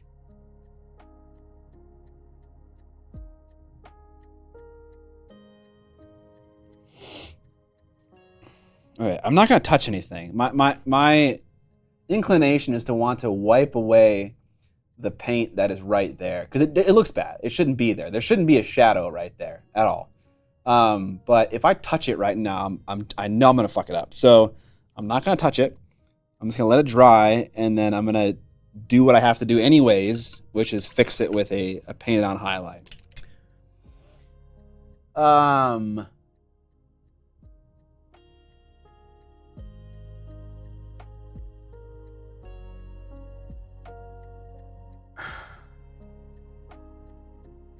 What would it take for mini war games to be treated as an esport, both from a rules perspective, but also more importantly from a broadcast production standpoint? How do you capture the player interactions? What is essential? Yeah, no, that's so interesting you asked that question as a thought, because like I've been thinking a lot about that lately. Like what separates the two? And I feel like there's a couple things. All right, so let's talk about this wash. It ain't dark enough, I'll tell you that for free. It's where the white zenithal undercoat hit the model most strongly, like in his crotch region. This looks quite pastel, honestly. Not pastel, quite light, like a light to saturated blue almost. At least compared to what I wanted, a black. So this is not going to work, I don't think, for the color that I want, which is like a charcoal black. But it does look cool. I'm trying to think, how would I do this? I always struggle, honestly, with trying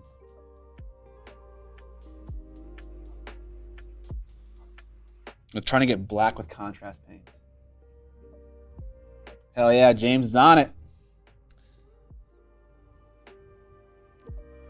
I haven't really been like an employee of people for a long time, but of all the people that I've had to work with, I like James the most. He's a good guy.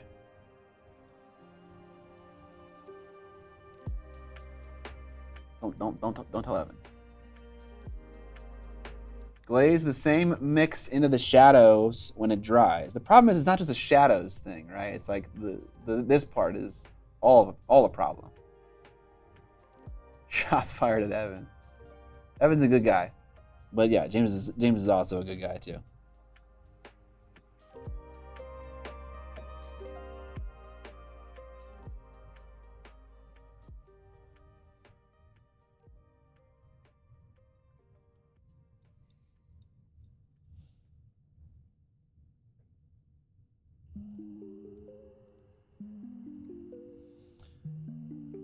Oh god, I waited to fuck me, man.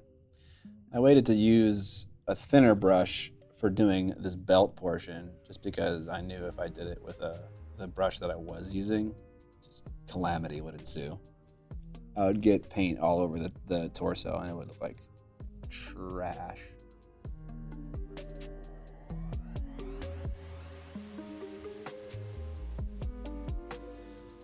Honestly, I don't even know if I want to keep the belt that color. I don't think it looks particularly good. Okay, well, ultimately, I'm not a fan of this this color for the skirt. And I feel like I'd like it to be darker, and I would like it to not be as cold. So maybe I just like wash it again with a black wash or something like that. Yeah, I'll do that. Okay.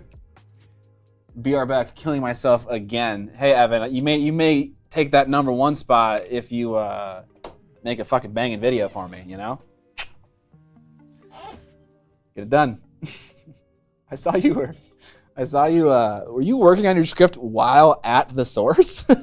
I saw your car at the source, and I was like also getting emails on my phone about you changing or addressing my comments, and I was like, is he working at the source? Yes. Okay, that's hilarious. Honestly, the reason that Evan doesn't work for me is I couldn't afford him. I couldn't afford him or my editor. They're both gone. It isn't about Evan being a mean person. Just for, you know, posterity. Hit it with the old Agrax if you want it warmer. The problem with doing that now at this point is that it just kind of starts to muddy everything and it becomes neutral and kind of like bad. It wouldn't like. I mean, it might work, but I think in the beginning I want to at the very least be darker. So I think we'll just start with a black wash and then see what happens from there. You know. But he is mean. That's just not why he's gone. Sure, yeah. Scott likes the fact that I am mean. Maybe not as much as you think I do. Everyone needs an attack talk. What the fuck? Don't do yourself dirty like that, Evan. He's a very expensive, mean person. Yeah, that's what it was, really. He was talking about Lobot too much. I couldn't handle the Lobot and the dad jokes. The tent jokes, really. The tent jokes what did it. Primaris Vince. That's the funniest joke that Evan's ever said. For sure. Oh, God. I'm recording for 7 minutes. This is why I can't stream and make videos at the same time. Am I meant to really take notes on what I'm doing, engage with you in the stream, film compelling shots of what's going on, and then turn that into an edit? Like, what the fuck? No, absolutely not. Okay. Mandrankes have white hair. Their skirt is black. Sorry, it's cream, and so that's how they differentiate the two bright elements. One is a warm white, and the other is a neutral white. So if I want this to be cold black, maybe the hair can be neutral black. Or maybe the hair can be this color, and the skirt can be the dark black. That's an option.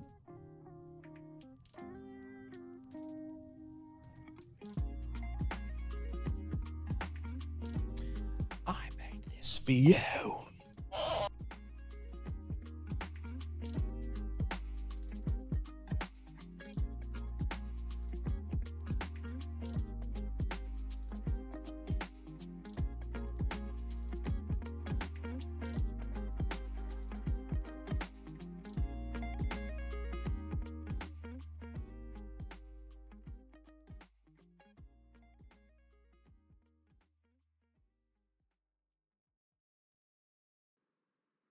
Sounds good, James.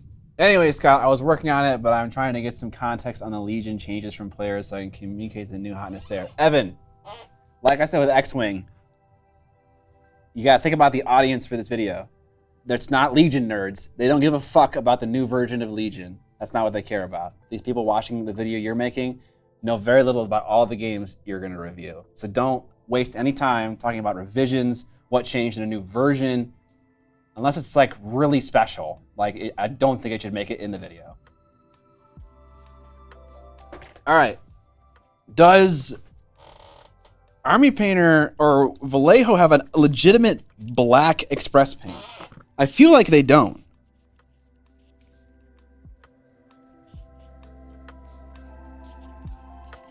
I feel like the one that I have in this set is just Black Lotus.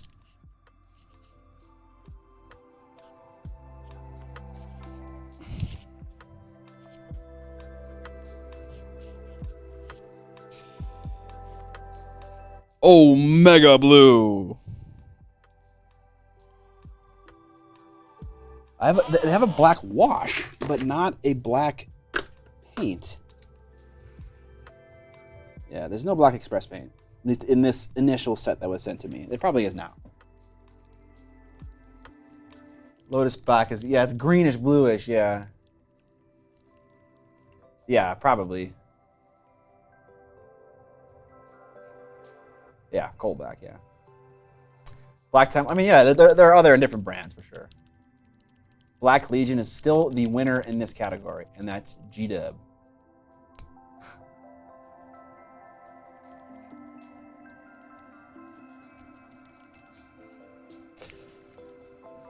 I'm gonna see what happens when I just apply this black wash, because I know the Vallejo Game Color stuff is quite matte, and so I think it's just gonna tint the surface quite a bit.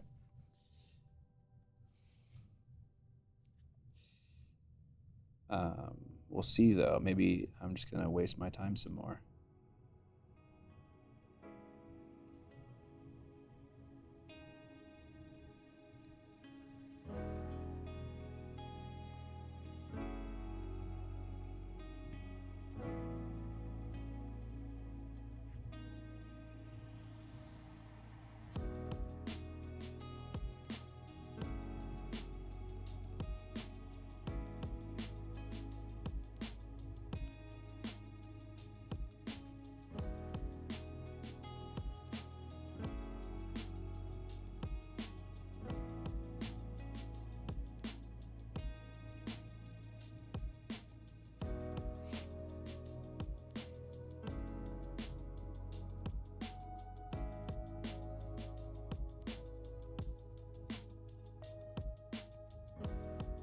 Okay.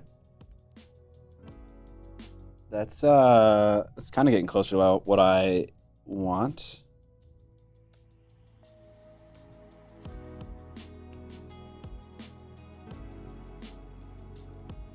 I just want to get there in 2 steps and not sorry, in 1 step and not 2 steps, you know?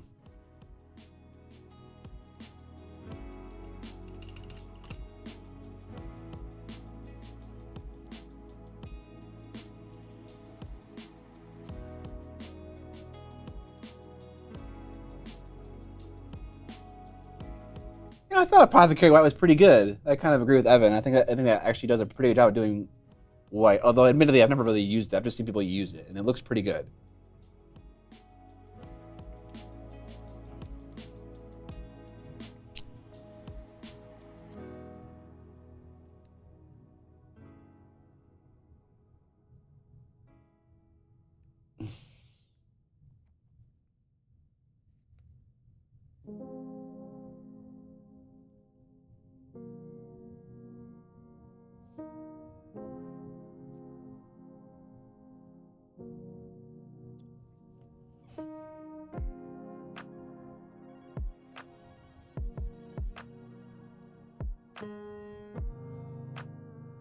Okay.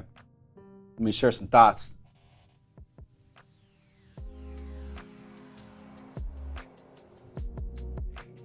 Let me just share some thoughts about what I'm thinking here. So I want to use teal and yellow. Whether or not the flame is yellow or the flame is, or sorry, the runes are yellow or teal or whatever. I don't know that yet. But I could also paint the blade that same color, you know? So if I decide that the runes on his body are teal and that the flames are yellow, I could make the flames yellow and the sword yellow. Like it's like kind of like some kind of power sword or something like that. And that would kind of balance out it compositionally. Because my whole problem with painting the flames a different color than the runes is that it would just feel like, you know, it's just one color. I kind of feel like I don't want there to be, you know, I want the flames to be the same color as the runes. I think ultimately is what I want.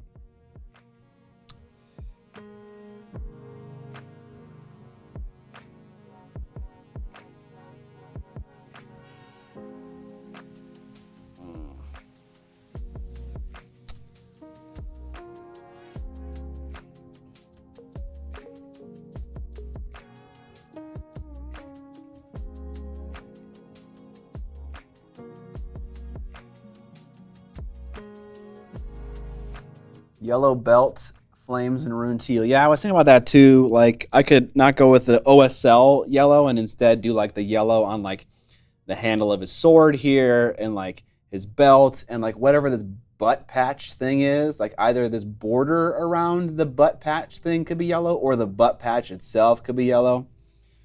So like those are other ways that I could sneak in the color yellow without it being like an OSL color, you know? Oh no. God damn it, I keep forgetting to turn the camera off.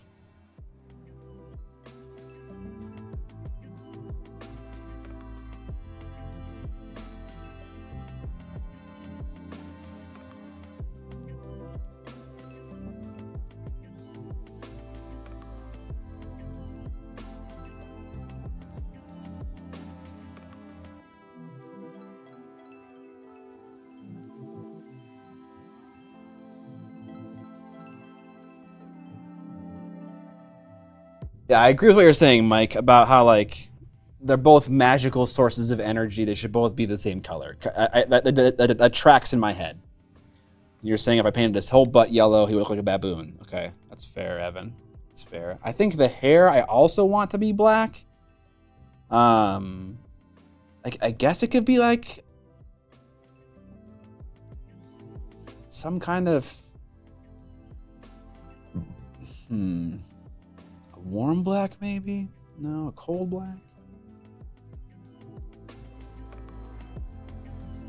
I'm not minding the Black Lotus washed in black. That's looking okay. I think with just one highlight, maybe it'll look good enough. Okay. We need to make some meaningful progress here. Well, not really. We don't. There's no pressure. All right, I'm gonna do the hair with Black Lotus as well, just to try it out.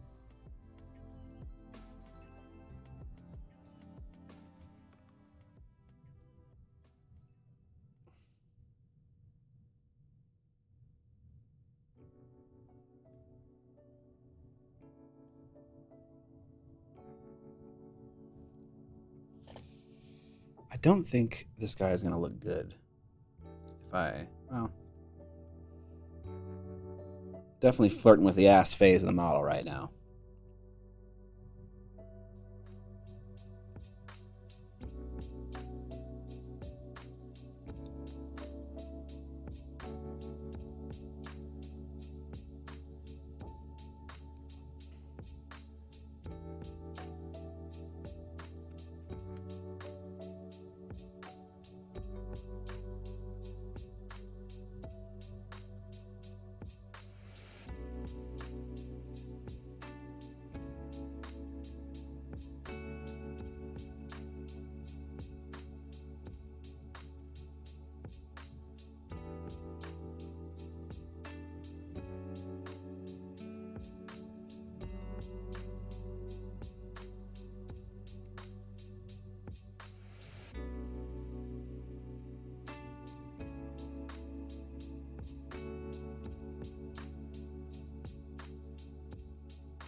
Oh, it looks awful.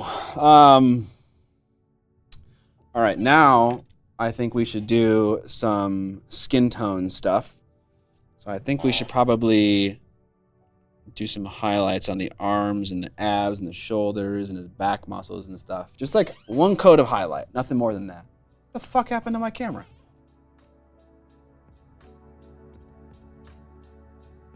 Someone said freehand juicy on his butt patch. That's hilarious.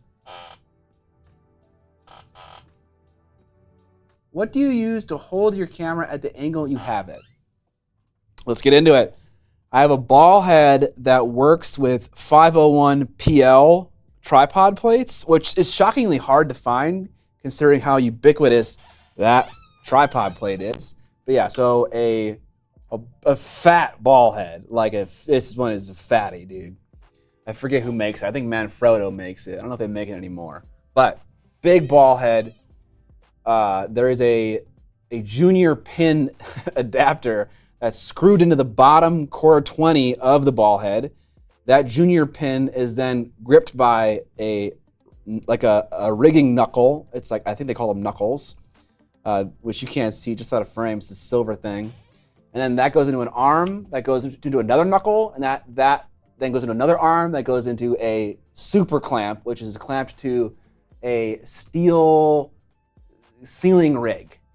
So everything is up there and out of the way. That's what it is. Is that extra? Maybe.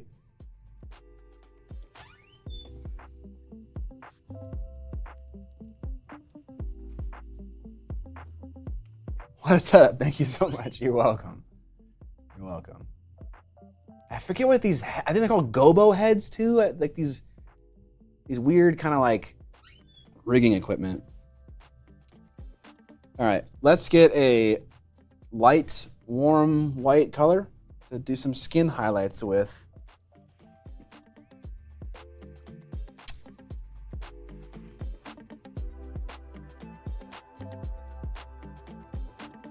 Where's that actually? You know what? Where's the khaki color that I used for the original highlights? Bone white, elfic flesh.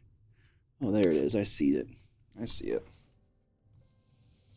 I think a mix between these two colors would be good. Oh, the podcast feedback came through.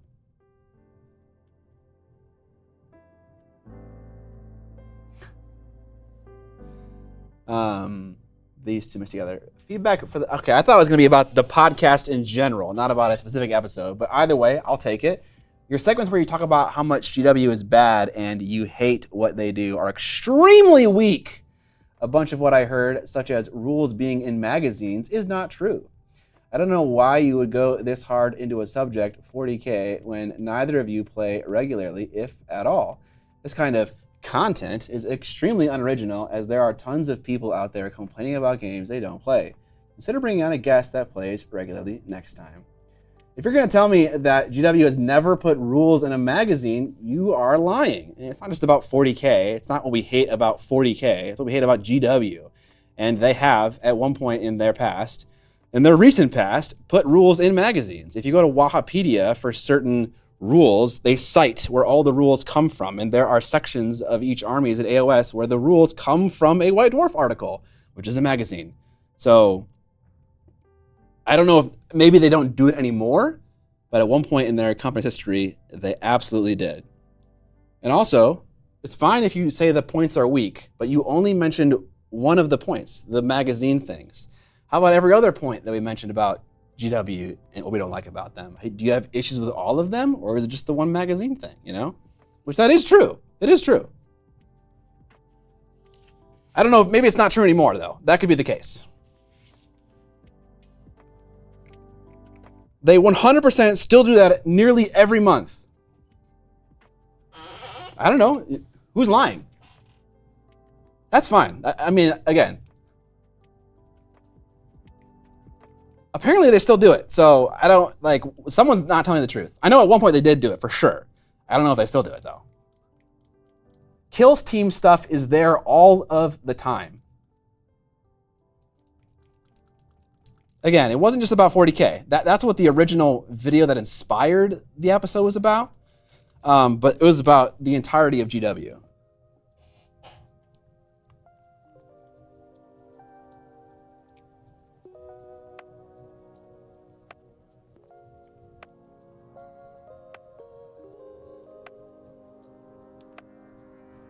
I don't want to scare you off though. If you have more criticism, please. I'm willing to hear it.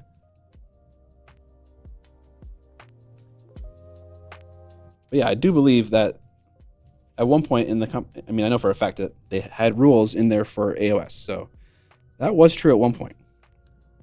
I don't know about 40K though. I'm not sure about that.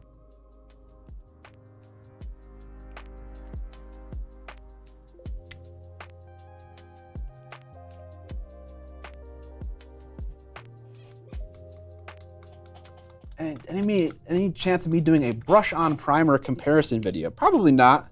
It's not a thing that I find myself using a whole lot, so I don't know a whole lot about it. I know that Gesso is pretty good. Gesso is a great brush-on primer. Just like that's like not a brand or anything, but Gesso is like a primer you use to prime canvases for 2D painting.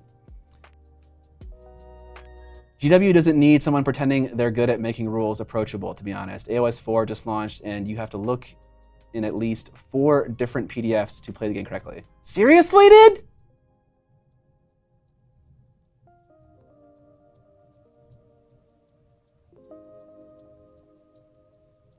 I thought for sure they would have fixed that shit. What PDFs do you have to look into?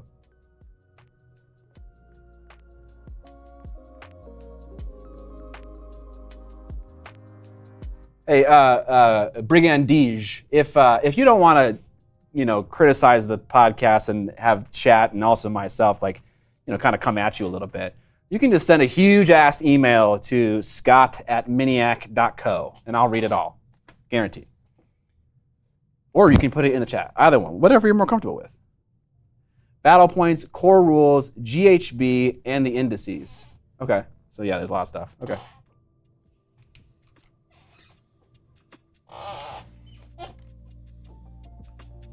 All right, let me get another shot here of me mixing some paints. Just for the vid. I think this paint is obviously too dark, and this one is too light. So just a little intermediate highlight color here. And we can also mix another one here as well. And we can use this paint on like the shoulders and back muscles and like his forehead and stuff. And this stuff can like go maybe lower on the Mini.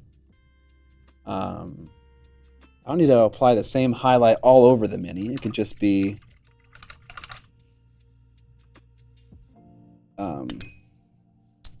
where appropriate. Loving it. Okay. Oops.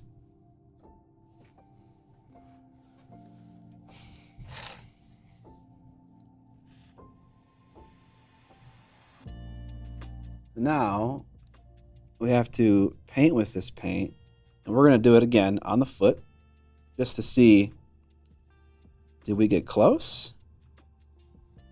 Is this an appropriately bright color?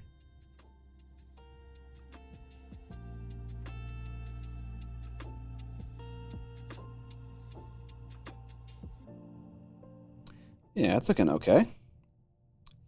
It is functioning as a highlight for that color at the very least. Yeah, for sure, Brigandige. Yep. There we go. Evan got it. Evan got it. I always love feedback. I truly always love feedback. But just make sure, if you're going to say that GW doesn't do a thing, just make sure for a fact that they don't actually do that thing. Because as far as I'm aware, they do put rules in magazines. I just don't know if they do it anymore. But they did at one point.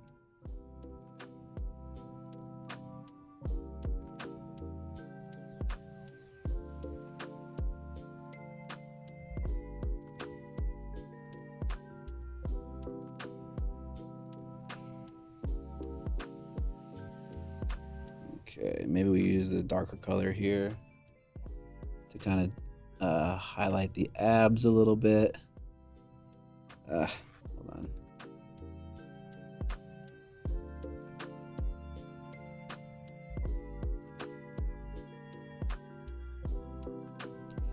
We can also, another benefit of doing this step after we do the wash is if I get any of the blue paint on his skin, I can fix that with a layer of highlighter too.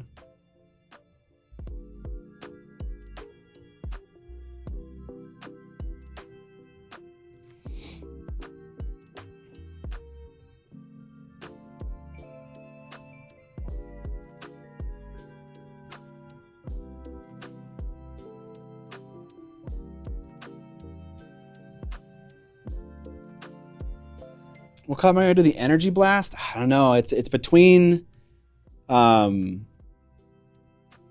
it's between yellow, a bright and shiny yellow, and also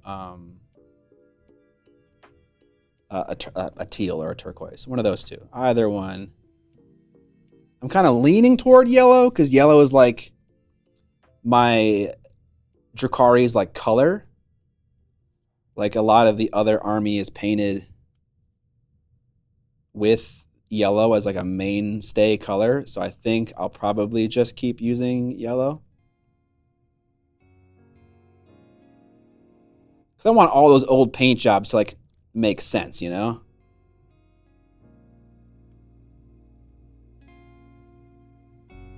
So I kind of got to like make some color choices with my new scheme here that like allows that other yellow scheme to kind of work together.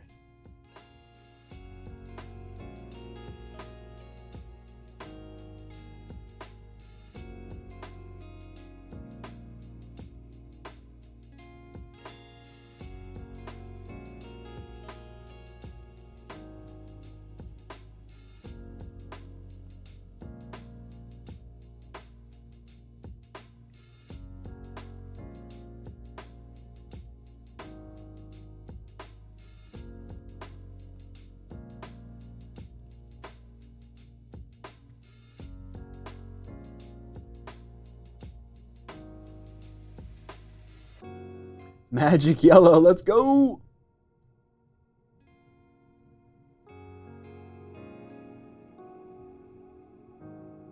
Doesn't the yellow represent your squad's powers in the sun? I don't know. I don't know if it really has a specific meaning.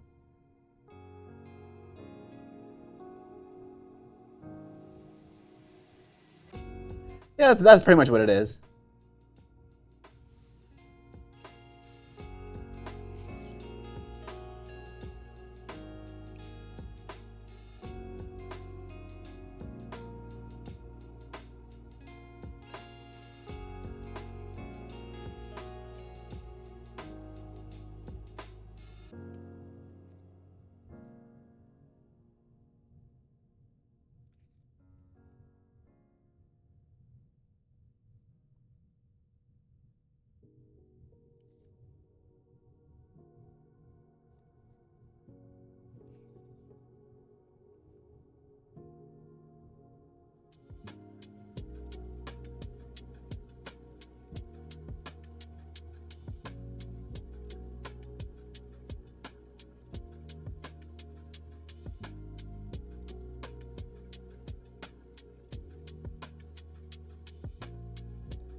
Okay. That's probably enough. I should probably paint the face a little bit too.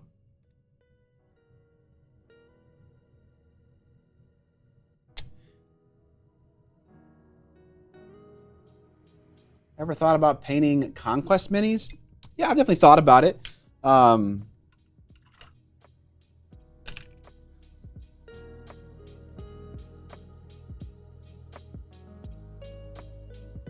I haven't necessarily found one that like really excites me yet, but I think if I looked again, I'd find one.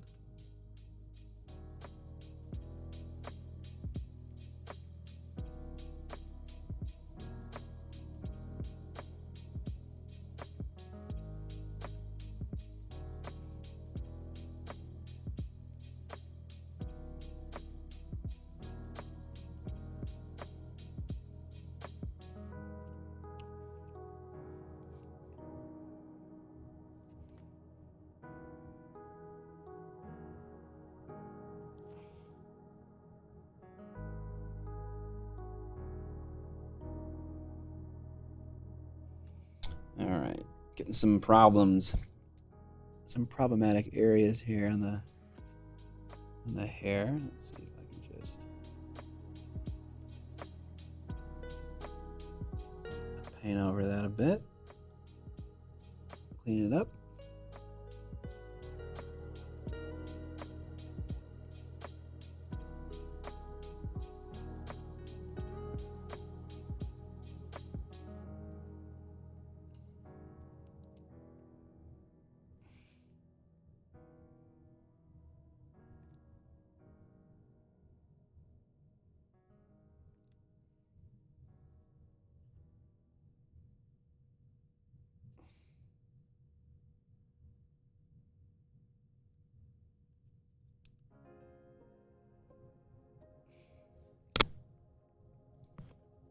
Okay, got a little eyeball in there.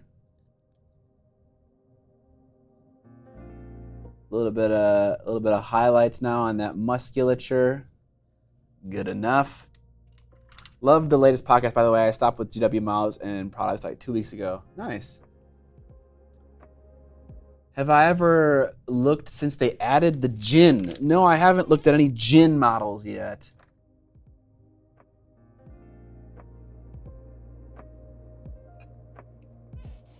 Let's take a look, though. Jin, Conquest, Miniature, go. Ooh, like ghost people. Okay. So it's like Jin is like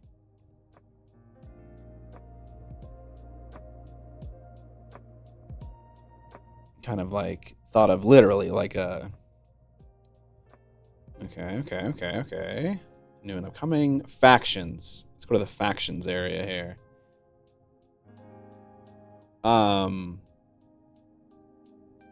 Our factions: Spires, Nords, Dweghorn, 100 Kingdoms, Sorcerer Kings. Is that the one you're referring to? The Jin? They seem Jin-like. A bunch of fucking words, bro. Show me the minis, brother.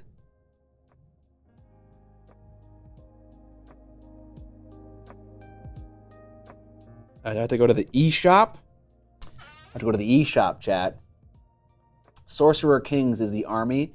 Infinity is kill team, but better. I don't know if that's true. I think they both are kind of a little needlessly complicated.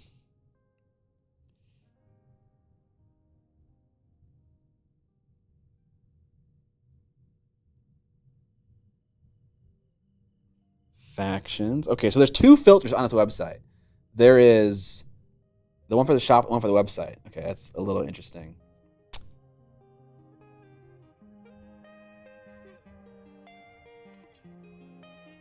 Factions. Sorcerer Kings. Let's go, baby. We found it. We got there. Okay, we got like some Middle Eastern flourishes here. Here, chat. You can look at my phone so that you can see my phone through my camera on your phone. It's amazing. All right, yes, definitely some Middle Eastern influences. Always all about that. The goals, Rajikar. Then you got actual Jin. I mean, I like these. These are cool. These are definitely cool. Oh, big tiger boy. Elephants. They got elephants.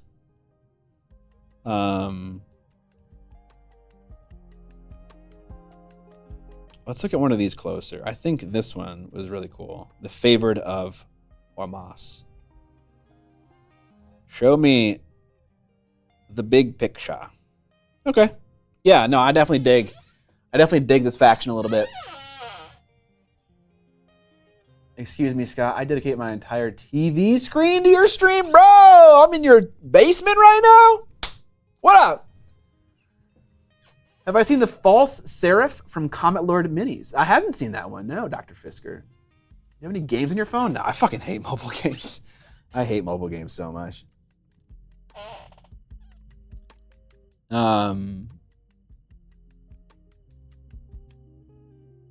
nothing wrong with mobile games, but for some reason they grind my gears.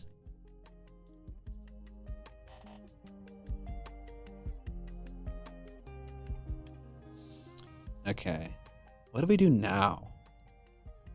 I'm not a huge fan of this contrast paint effect that we got. This kind of like desaturated, darker blue. I don't think it looks very good.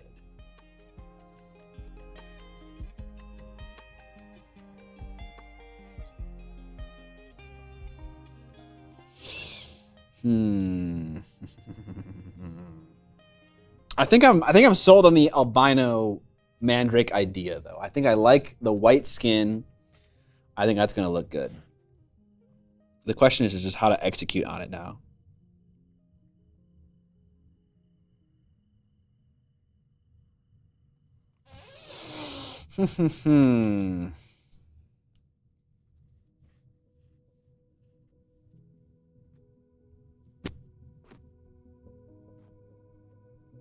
Nice cornflake. Living room, gotcha. Scott, I get your bigger computer monitor? Hell yeah, dude. Scott only gets half of my main monitor, but that's because I'm supposed to be working. Okay, all right. I appreciate hearing about how much screen real estate you guys afford me. I like this.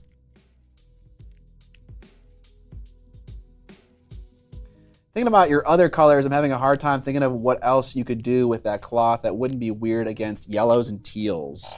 The other color that I have used as a kind of a spot color is like a military green. So that could be an option. I'm just stalling right now, and so I'm applying another black wash because it does not look exactly like I like. So military green could be an option. I could paint like the rope belt around his waist in that color, or like this weird like I don't know. He has like a belt. I could paint his belt in that color. That could be the color for the handle for his sword, for his little ponytail strings. That could be military green.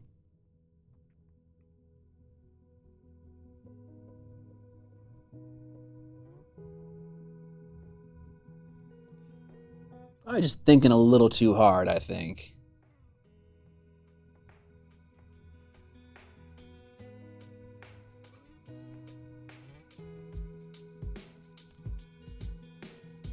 The thing about the Mandrake is that it really is a simple model, right? It's like there isn't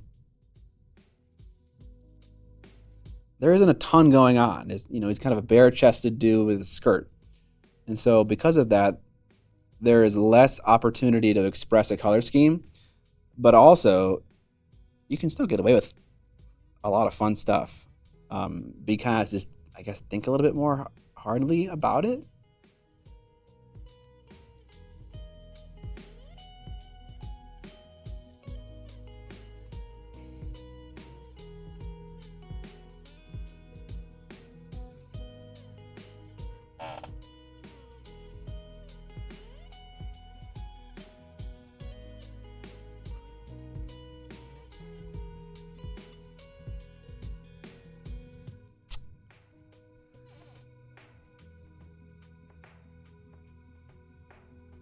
You're actually watching me on the Dome in Vegas? Okay, nice.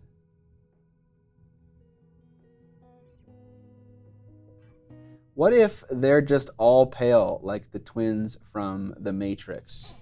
Oh, like their hair is also white?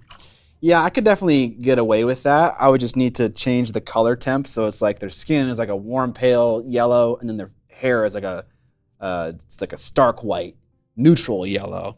And you could probably get away with a little bit of that for sure. That would work. I guess the only issue with that is that it would just be... I don't think that'd be a bad thing either. And then I could like maybe like paint like one of the strands of hair like yellow, like they kind of like dye one strand of hair yellow, and that kind of gives me more opportunity to kind of play around with it a bit. Or black, like a black strand of hair. Okay.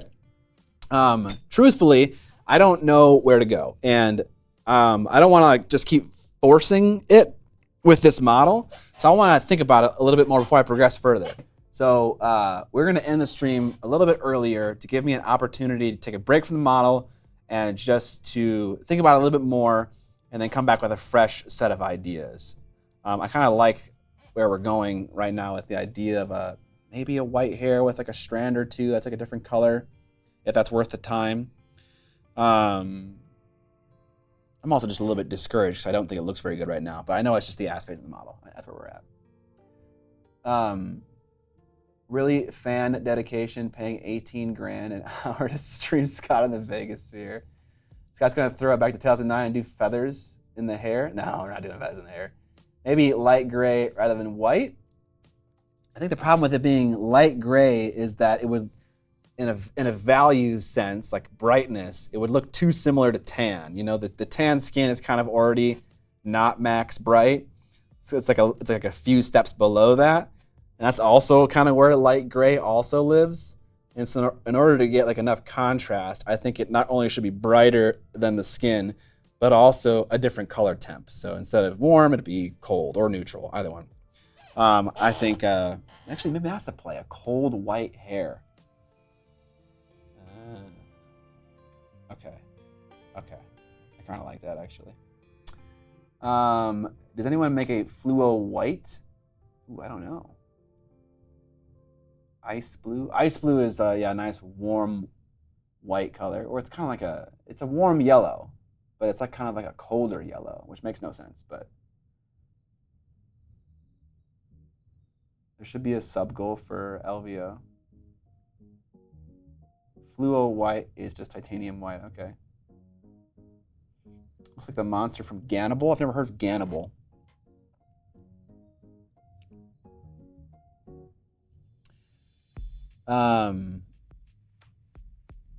I think just for the sake of fully testing out this idea of white pin washing, we should try a white ink. You know, we should just see how it compares. I know I've bought, maybe I actually haven't bought. No, I totally have. Yeah.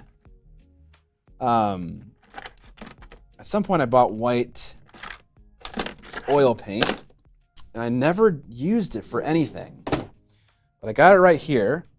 So let's give it a shot. Let's just see what happens. Oh, I need another little metal thing here.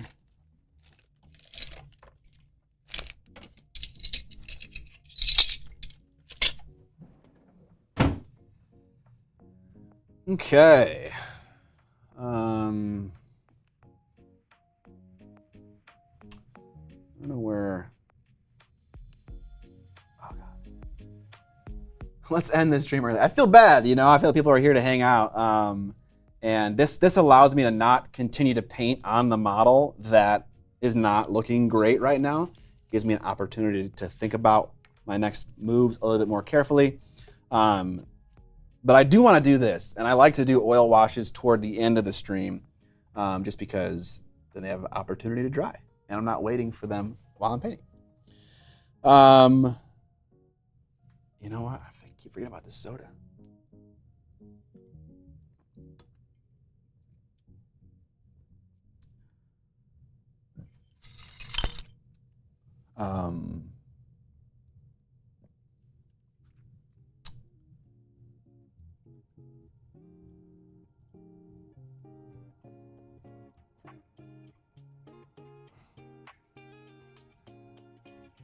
I don't know what I did with my fucking phone.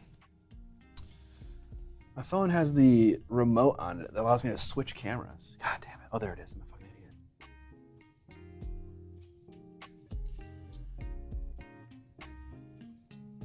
Stream Deck. Little top-down action.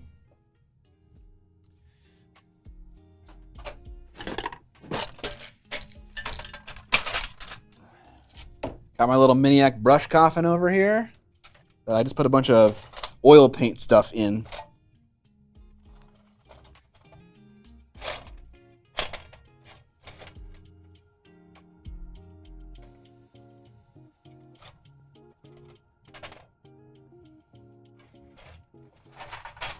Okay, in my experience, I've found it quite challenging to actually mix a good pin wash for oil paints that not only cleans up cleanly, but also is nice and stark. There's like a certain amount of magic that it comes to the right ratio and also waiting the appropriate amount of time before cleaning stuff up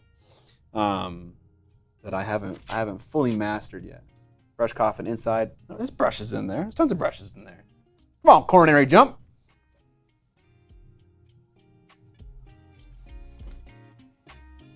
Stop shaking, camera. Jesus fucking Christ. All right. I don't think any of this paint in here is going to reactivate.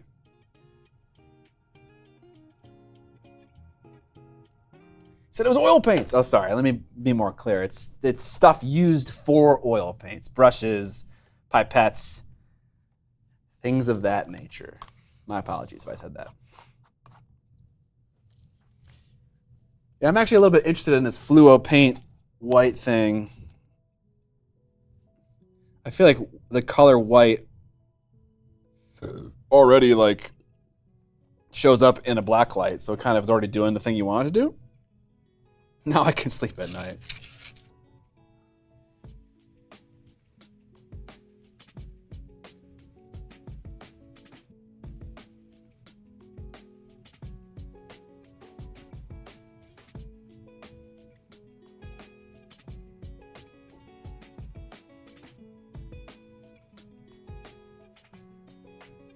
Still got some chunkers in there.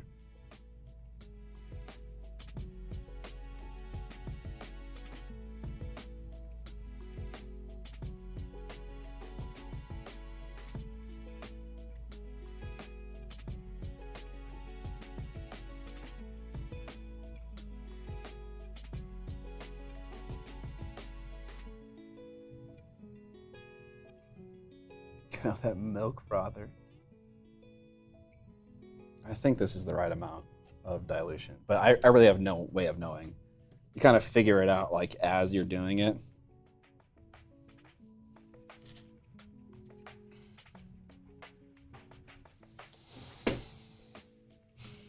Okay.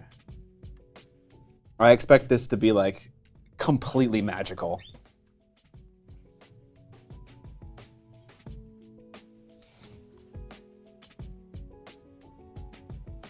Okay. The thing about it is, though, is that it's going to look magical in the beginning, but it needs to stay magical, or else it's not worth it, you know?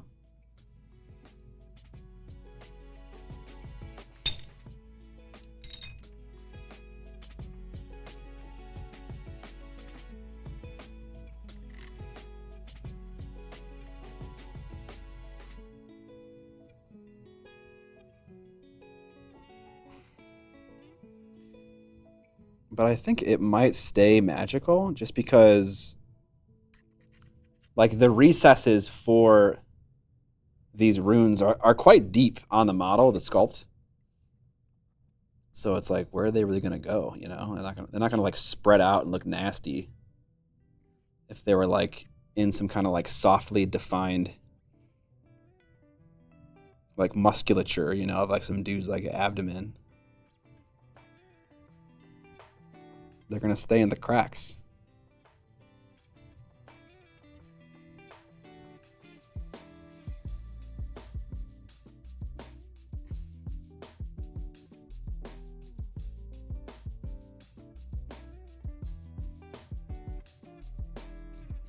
Yeah. Oh, you didn't see any of that. Nice.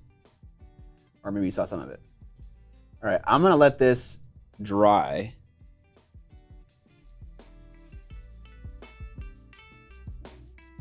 Yeah, see, it's kind of like doing weird things on the thigh here.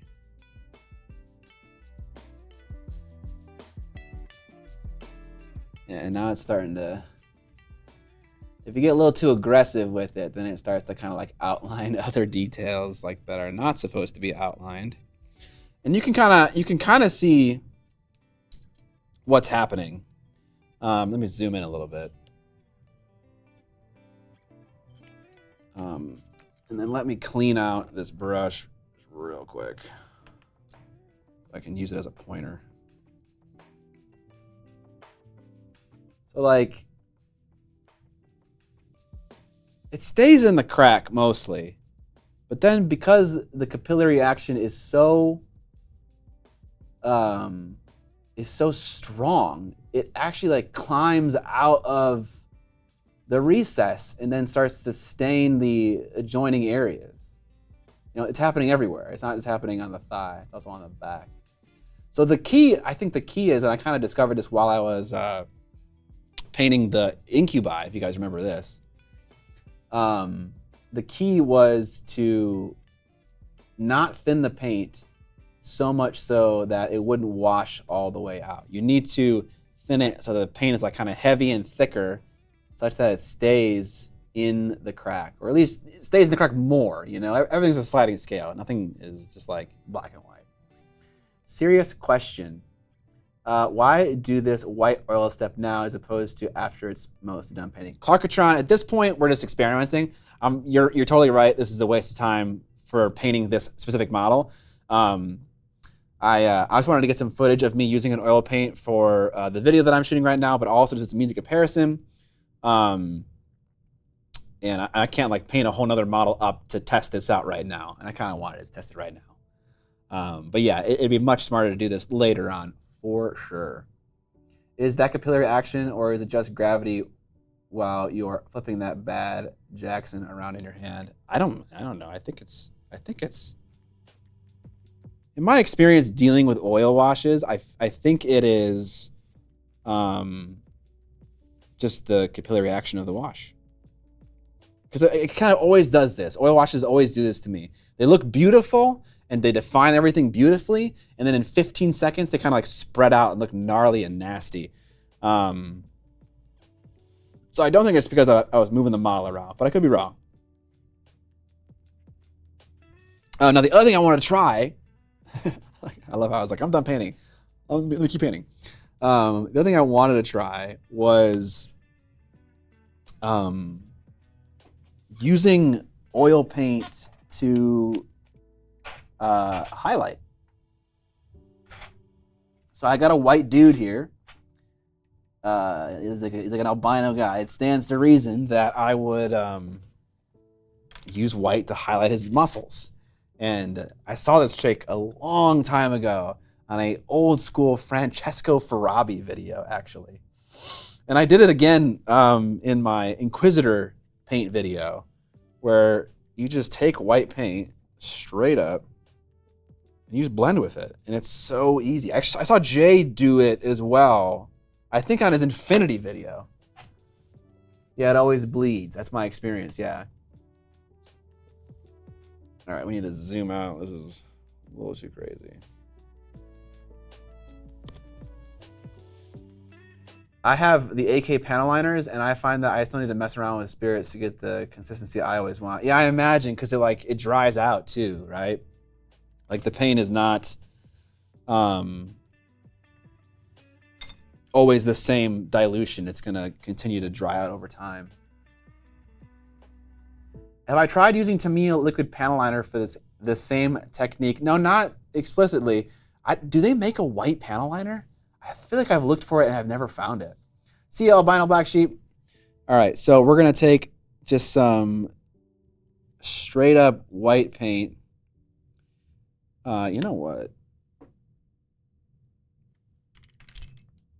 I think you need like a mostly dry brush to do this. And so we're gonna place the paint.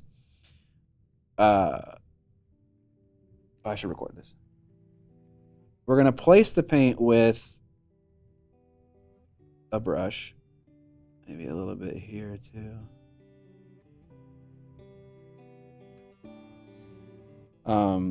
And then we're gonna come in with a clean dry brush. It doesn't have to be like a fancy one. I'm gonna use this weird brush from the brand God Hand, I think. Yeah, I don't know what this is. They don't? Oh, Sag.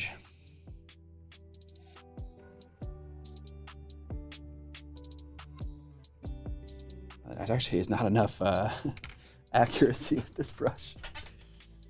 All right, let's try this. But you can kind of see already what's happening. And this is like a great technique for highlighting. All right.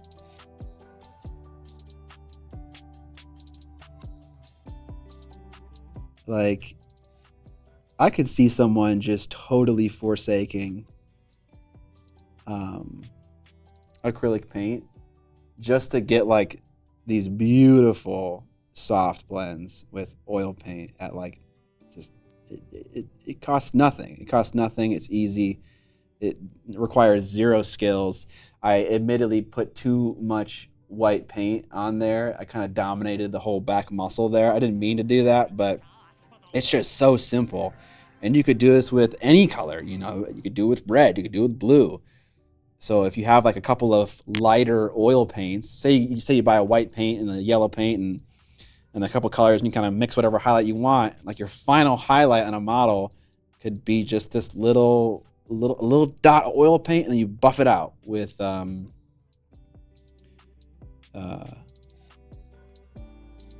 soft dry brush. Interesting. I'm gonna try a fluorescent orange ink on my Chaos Boys. Oh, that sounds like fun. Thanks for the sub, Thatchy. I appreciate it.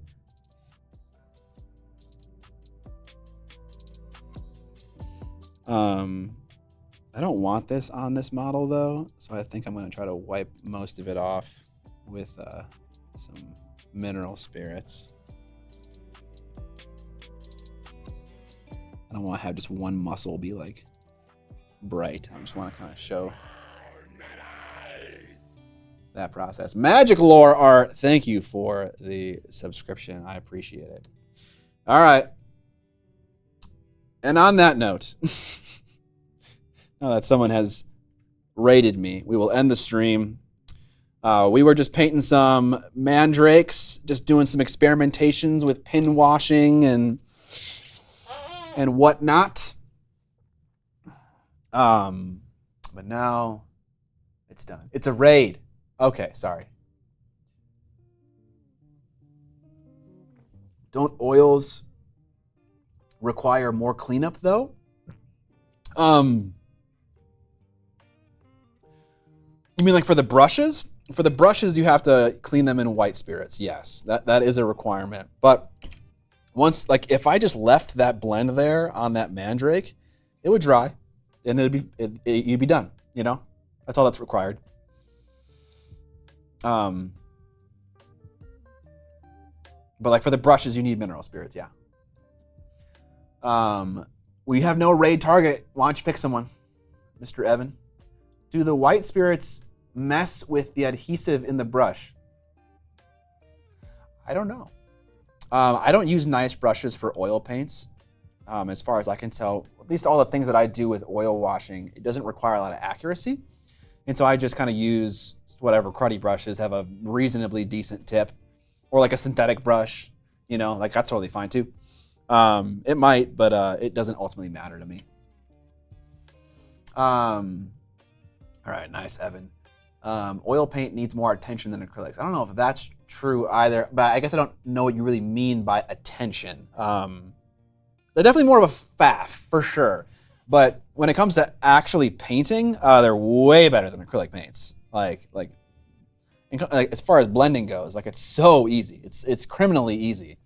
Like, man, blending with acrylic paints is such a pain in the fucking ass. And this comes from someone who's used acrylic paints for 2 decades, painting miniatures my entire life. So, yeah, it's a pain in the ass. But oil paints are a pain in the ass in a different way, you know. Humankind Casting says, hello, Miniac and chat. Long time sub on the YouTube. Just watched your latest episode on Tup. Now seeing you live. What a great day. Awesome work, brother. Have a day, everyone. You too, sir. Thank you so much for the kind words. I appreciate it.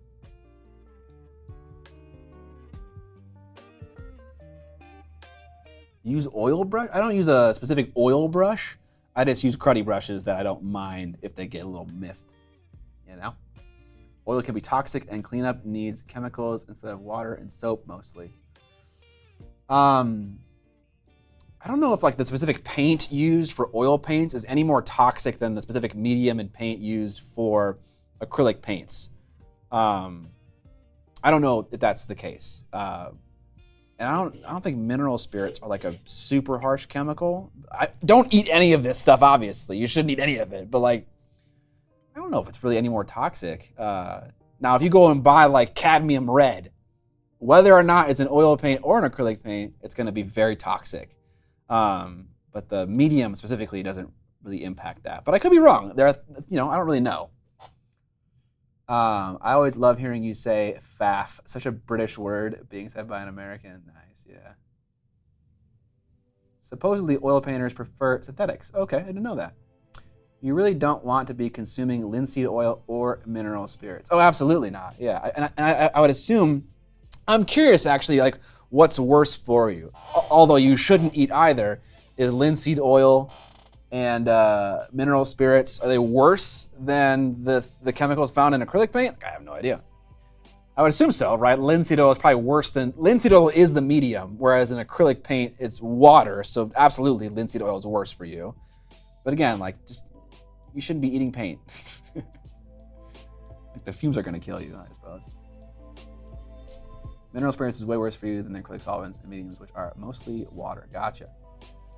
Mineral spirits are liquid chemicals used to thin paint and as a degreaser. Mineral spirits poisoning occurs when someone swallows or breathes and inhales the fumes of mineral spirits. There you go. There you go. I think there is a difference between artist grade mineral spirits and mineral spirits that you buy from like Home Depot. But either way, I'm not using a large volume of them. And so it's not gonna gas me out. At least hasn't yet. Hasn't yet. All right.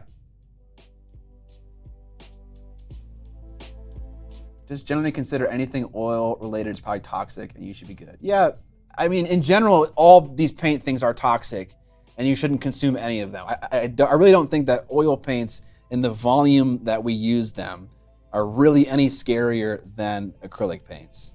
And they're a really valuable tool. And with like a little bit of extra work, and I mean, honestly, it saves you some work in other areas. They're a really valuable tool. I don't think we should be fear-mongering too much here. But of course, don't eat it. As Jason would say, don't eat the paint. All right, I'm gonna head out now. They absolutely are scarier. I mean, maybe, I don't know. Like, again, sure, if I took this whole tube paint and fucking squirted it down my throat, it's gonna be worse off than if I did that with this. But in the small volumes of paint that I'm using, I don't know if it really matters a whole lot. But if you're talking about like putting it in an airbrush and now suddenly things are airborne and you're breathing them in, then it gets dicey, right? Then it's problematic. But for this kind of stuff, as long as you're not putting the brush in your mouth, I don't know if it's too much more risky. Maybe a little bit, but not a ton. I don't know though.